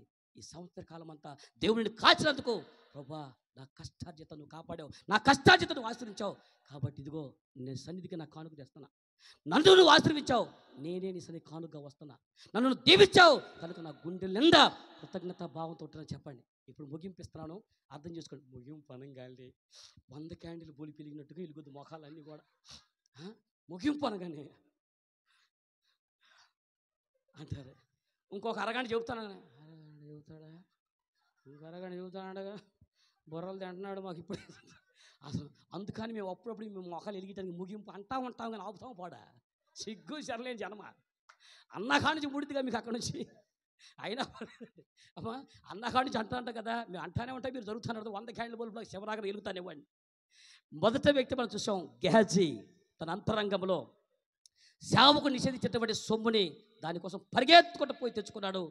అతడు పోగొట్టాడు కుష్టుని, తనకు తన కుటుంబాన్ని తెచ్చిపెట్టాడు. నెంబర్ 2, అంతరంగంలో అహంకారంతో విర్రవీగినటువంటి రాజుకు నెబుకద్నెజర్ చివరికి గడ్డి మేసే పశువులాగా తన బతుకు దిగజారిపోయింది. అహంకారంతో ఉన్నవాడు పశువులాగా మారిపోయాడు. నెంబర్ 3, విస్తారమైనటువంటి ధన సంపాదన తన కష్టార్జితాన్ని బట్టి నేను సంపాదించాను, నాది నేను అనుకుంటూ తినుము తాగుము సుఖించమనుకున్నాడు.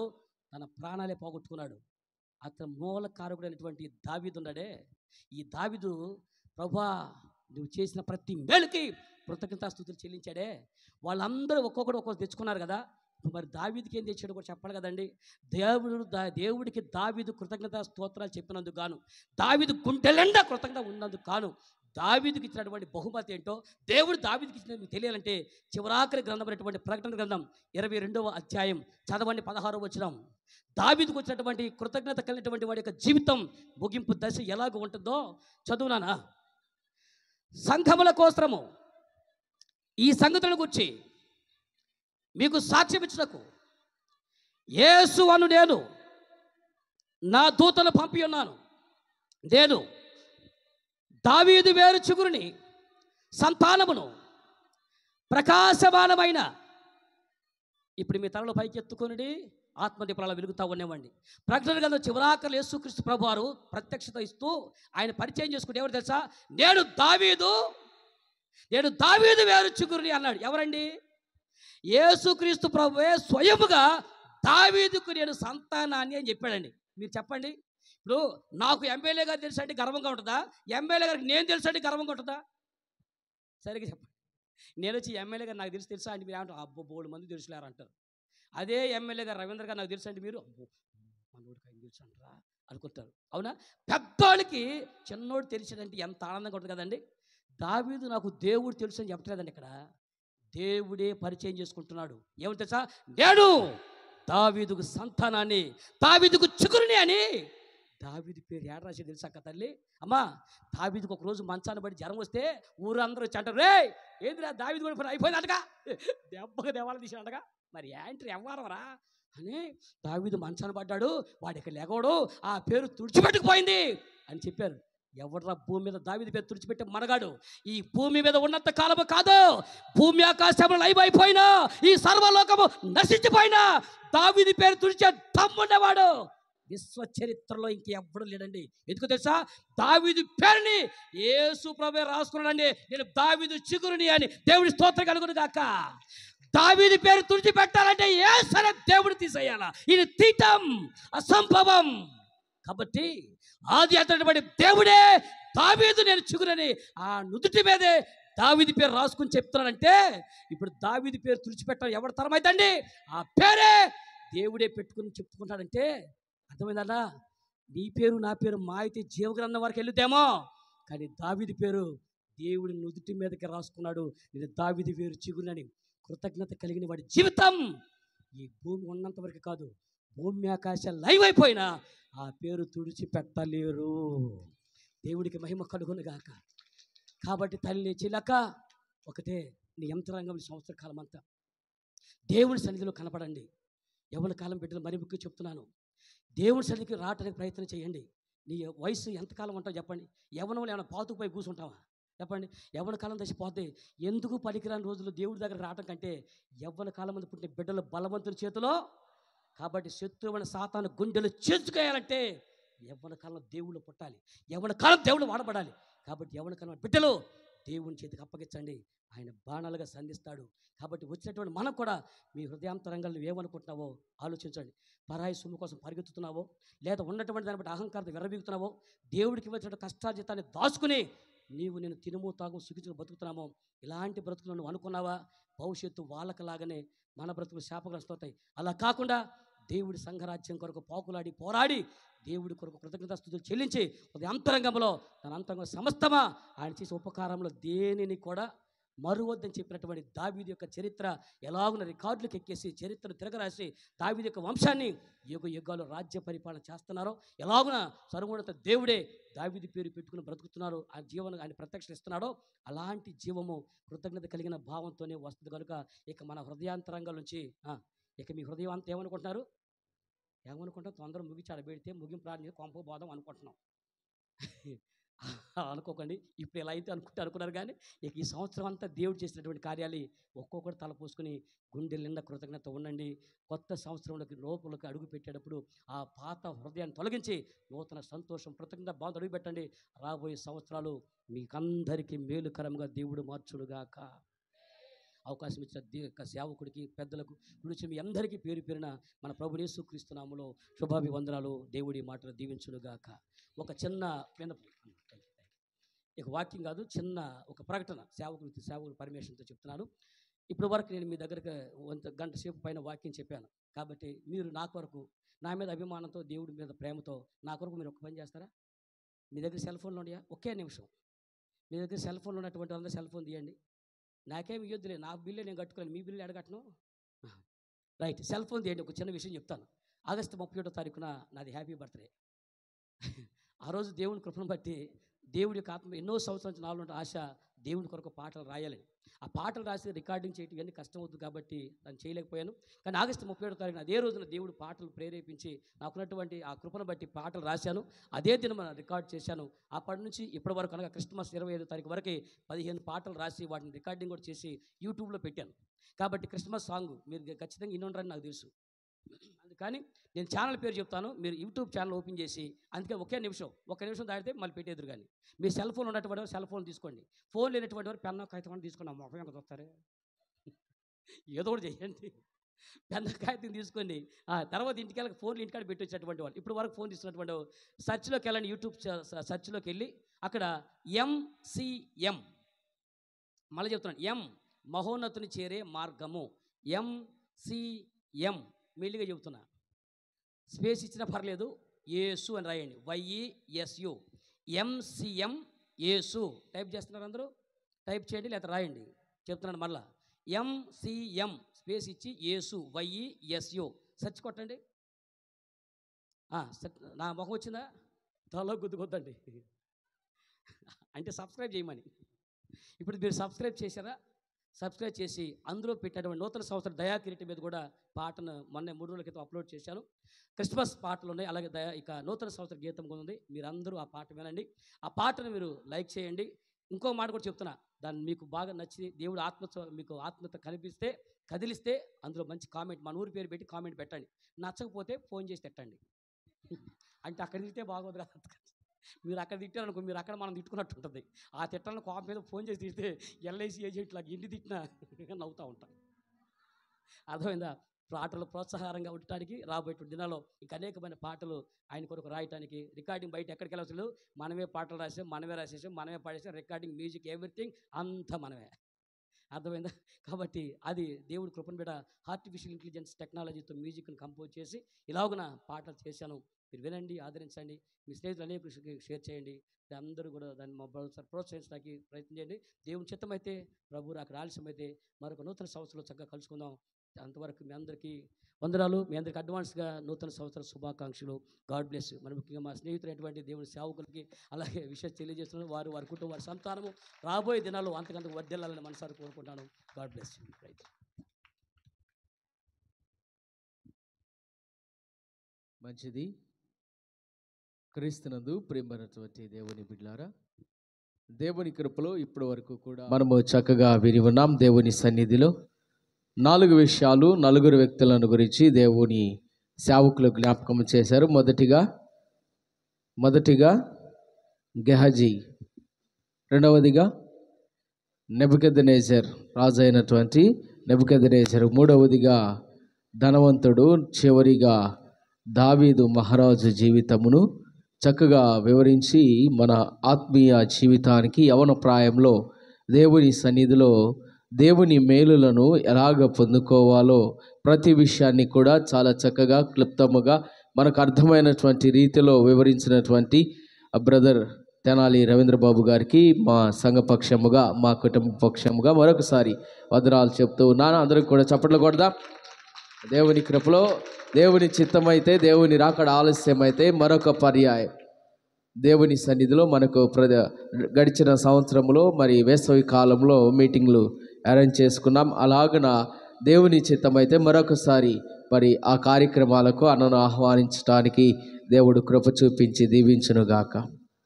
వారిని, వారి కుటుంబాన్ని, వారి యొక్క సాంగ్స్ను దేవుడు ఆదరించి ఆశీర్వదించి దీవించునుగాక. గట్టిగా మంచిది ప్రియులరా.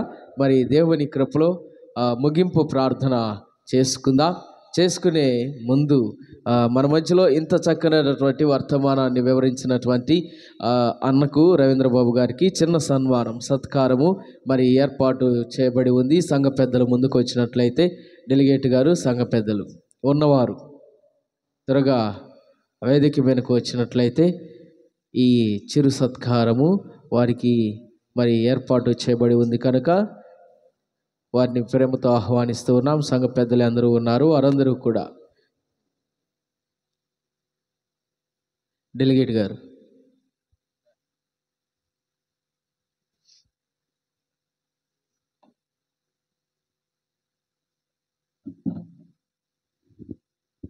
అన్నను ప్రేమతో ఆహ్వానిస్తూ ఉన్నాం. దేవుని కృపలో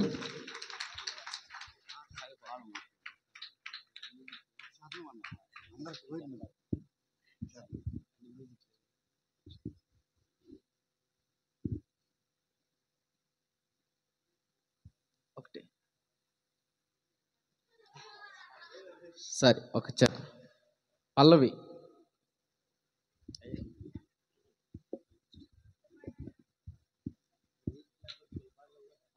దాంట్లో ఒక నెలవచ్చుగా అంటే పాడితే మళ్ళీ అక్కడ ఎనరేమోనని, ఓహో ఈ మాత్రం గొంతు ఉంటుందా దాంట్లో అనుకుంటారు కదా, అందుకని భయం అనుకుంటా. ఇది చిన్న పల్లవి మాత్రమే పాడతానులేండి, సరేనా? రైట్ అండి. వాక్యం చెప్పేసిన తర్వాత ఉంటాం కదా, అందుకని ఆ స్పిరిట్లో ఉండం, అందుకని పాడలేము. అయితే చిన్న పాట మాత్రం పాట గుర్తు చేస్తాను అంతే. నీవుంటే చాలయ్యా నా బ్రతుకు ధన్యమయ్యా, నీ తోడు చాలయ్యా నాకెంతో మేలయ్యా. కష్టాలు ఎన్ని కలిగినా, నష్టాలు నన్ను చుట్టినా, కష్టాలు ఎన్ని కలిగినా, నష్టాలు నన్ను చుట్టినా, కన్నీళ్ళలో ఆనందమే, కష్టాలలో సంతోషమే, కన్నీళ్ళలో ఆనందమే, కష్టాలలో సంతోషమే. నీ ఉంటే చాలయ్యా నా బ్రతుకు ధన్యమయ్యా, నీ తోడు చాలయ్యా నాకెంతో మేలయ్యా. Thank you. ఈ పాట కూడా దాంట్లో ఉంటుంది, మీరు విని ఆనందించండి. Thank you. థ్యాంక్స్ అన్న. చక్కగా మేము అడిగిన వెంటనే మరి మా కోసము పల్లవిని వినిపించిన మీకు ప్రభు పేరిట వందనాలు తెలియజేస్తూ ఉన్నాం. సంఘ పెద్దలు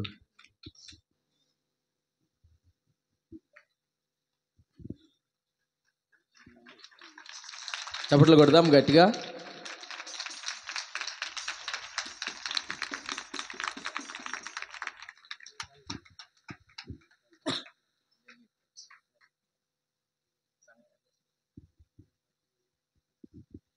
మంచిది ప్రియులరా. మరి రేపు సాయంత్రము కూడా ఇలాగన దేవుని కృపలో ప్రార్థన ఏర్పాటు చేయబడి ఉంటుంది. రేపు మరి మేడికొండూరు ప్యారిష్ పాస్టర్ గారు రెవరెండ్ దిలీప్ గారు వస్తారు కనుక అందరూ కూడా సకాలంలో త్వరగా సిద్ధపడి రావాలని ప్రభు పేరిట తెలియజేస్తూ ముగింపు ప్రార్థన, ప్రభు నేర్పిన ప్రార్థన ఆశీర్వాదంతో సెలవు తీసుకుందాం. ప్రార్థన చేసుకుందాం. సకలాశీర్వాదములకు కారణభూతుడైనటువంటి మా గొప్ప దేవ, మీ పరిశుద్ధమైనటువంటి ఘననామమునకు మహిమ చెల్లిస్తూ ఉన్నాం.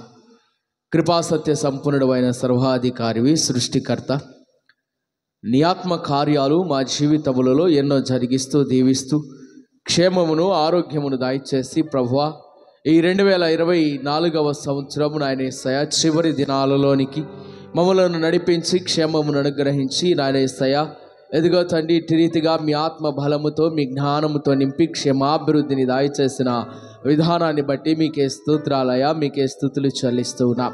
బలమైన దేవుడవు ప్రేమ స్వరూపి అయిన రక్షకుడు అయినావు రాజులకు రాజా నీ ఆత్మ కార్యాలు సంఘములో జరిగించండి. దూర ప్రాంతము నుండి ప్రభువా ఎదుగో తండ్రి మీ మీరు నడిపించి క్షేమమును దయచేసి వారి ద్వారా నాయన యేసయ్య సంఘములోను నాయన ప్రభువా నీ పరిచర్యలోను మేము ఎలాగన ఉండాలో మా జీవితంలో నాయన యేసయ్య గర్వమునకు పోతే మా స్థితిగతులు ఏమిటో దేవా నాయన యేసయ్య ప్రభువా మీ యందు విశ్వాసము కలిగి నీ యందు నమ్మకము కలిగి జీవిస్తే దావీదులాగా ఎలాగన్నా నాయన యేసయ్య ఆశీర్వదించబడతామో ఈ మాటలన్నీ కూడా నాయన యేసయ్య మీ ప్రియబిడల ద్వారా మీ ప్రియదాసుడు నాయన బ్రదర్ అనిల్గా నాయన యేసయ్య రవీంద్రబాబు గారి ద్వారా మీరు మాట్లాడిన విధానాన్ని బట్టి స్తోత్రాలు ప్రభువా. క్షమాభివృద్ధికారి వారిని వారి కుటుంబాన్ని వారి బిడ్డలను మీరు దీవించండి నాయన. ఇంకా అనేక ప్రాంతాల్లో నాయన యేసయ్య అన్న విరివిగా వాడబడుటకు నీ స్వార్థ పరిచర్యలో ఘనముగా దీవించబడుటకు సహాయము చేయండి.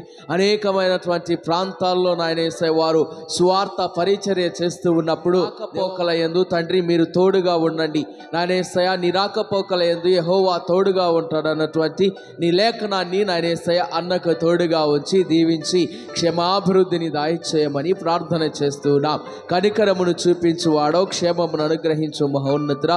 ఎదుగో తండ్రి నాయన యేసయ్య నీ సన్నిధిలో ప్రభువా చేరి వచ్చినటువంటి సంఘ బిడ్డలు నాయన విన్నటువంటి వాక్యం యవన బిడ్డలు కావచ్చు చిన్న బిడ్డలు కావచ్చు ప్రభువా పెద్దవారు ప్రతి ఒక్కరూ కూడా వారి హృదయంలో భద్రము చేసుకొని వాక్యానుసారంగా జీవించుటకు సహాయము చేయండి. క్షేమమును ఆరోగ్యమును మీరు అనుగ్రహించండి ప్రభువా. మహోన్నతుల మా సంఘపు పెద్దలను నాయన యేసయ్య డెలిగేట్ గారిని పిసిసి వారిని సహకరిస్తూ ఉన్నటువంటి యవన బిడ్డలను ప్రభువా ఎదుగో తండ్రి స్త్రీల సమాజం వారిని నాయన మీరు దీవించండి. క్షేమాభివృద్ధిని వారికి అనుగ్రహించండి. నీ ఆత్మతో బలపరచి ఆత్మీయతలు ఇంకా బిడలు అనేక విషయాలు తెలుసుకొని ముందుకు కొనసాగుటకు కృప చూపించమని ఎదుగో తండ్రి నాయన యేసయ్య నీ సన్నిధిలో నాయన సౌండ్ సిస్టమ్ అరేంజ్ చేసిన బిడ్డను మీరు దీవించి క్షేమాన్ని కలగ చేయమని దేవా నాయన యేసయ్య రేపటి దినము నీ చిత్తంలో ప్రభువా ఎదుగో తండ్రి మేము సిద్ధపాటు కలిగి ఈ ఉపవాస ప్రార్థనలో తండ్రి ఘనముగా జరిగించుకొనుటకు కృప చూపించమని ప్రార్థన చేస్తూ ఉన్నాం. కనికరమును చూపించువాడా క్షమాభివృద్ధిని దయచేవాడా ఎదుగో తండ్రి నాయన యేసయ్య ఈ సంఘము పట్ల క్రీస్తు రక్షణాలయం వేములూరుపాడు గ్రామము పట్ల నాయన నీ కృప ఏదైతే ఉన్నదో నీ చిత్తం ఏదైతే ఉన్నదో ఆ చిత్త ప్రకారముగా మీరు నడిపించి దీవించి క్షమాభివృద్ధిని దయచేయమని ప్రతి అవసరతలో ప్రతి అక్కర్లో మీరే తోడు నీడగా ఉండి మీ నామ మహిమార్థముగా వాడుకొనమని దేవదేవ సర్వాధికారి ప్రతి విషయంలో ప్రభు బిడలకు నీ మెండైన ఆశీర్వాదాలు మీరు అనుగ్రహించి గొప్పగా దీవించి మహిమ పొందమని యేసుక్రీస్తు పరిశుద్ధ నామమున ప్రార్థించి బ్రతిమాలి అడిగి వేడుకొని చూన్నాము తండ్రి, ఆమేన్. పరలోకమందున్న మా తండ్రి నీ నామం పరిశుద్ధపరచబడుగాక, నీ రాజ్యము మాకు వచ్చునుగాక, నీ చిత్తం పరలోకమందు నెరవేరినట్లు భూమి అందు నెరవేరునుగాక. మా అనుదిన ఆహారం మాకు దయచేయం. మళ్ళీ అపరాధం చేసిన వారిని మేము క్షమించిన ప్రకారం మా అపరాధములు క్షమించు. మమ్మల్ని శోధన లేక అదుష్టులను తప్పించు. రాజ్యము శక్తి మహిమ నిరంతరము నీవు నావు తండ్రి, ఆమేన్. మన పరమ తండ్రి అయిన దేవదేవుని యొక్క ప్రేమయు ప్రభువును రక్షకుడైన క్రీస్తు వారి యొక్క కృపయు పరిశుద్ధాత్మ యొక్క అన్యోన్య సహవాస సమాధానం ఇప్పుడు ఎల్లప్పుడు మనకు చుంబాలకు ప్రాంతము నుండి వచ్చి వాక్యాన్ని విరివిగా ప్రకటించినటువంటి రవీంద్రబాబు గారి కుటుంబానికి వారి పరిచర్యకు దేవుని ఆత్మ కాపుదల నిండుగా దేవుడు దయచేసి దీవించునుగాక. ఆమేన్, ఆమేన్. ఆశీర్వాదముల్ మా మీద వర్షింపచేయుమిసా, ఆశతో నమ్మియున్నాము నీ సత్య వాగ్దాతము. ఈ మాహి మీద కృమరించుము దేవా, క్రమహర ప్రేమ వర్షముల్ కృంభరించుము దేవా. ఆమేన్.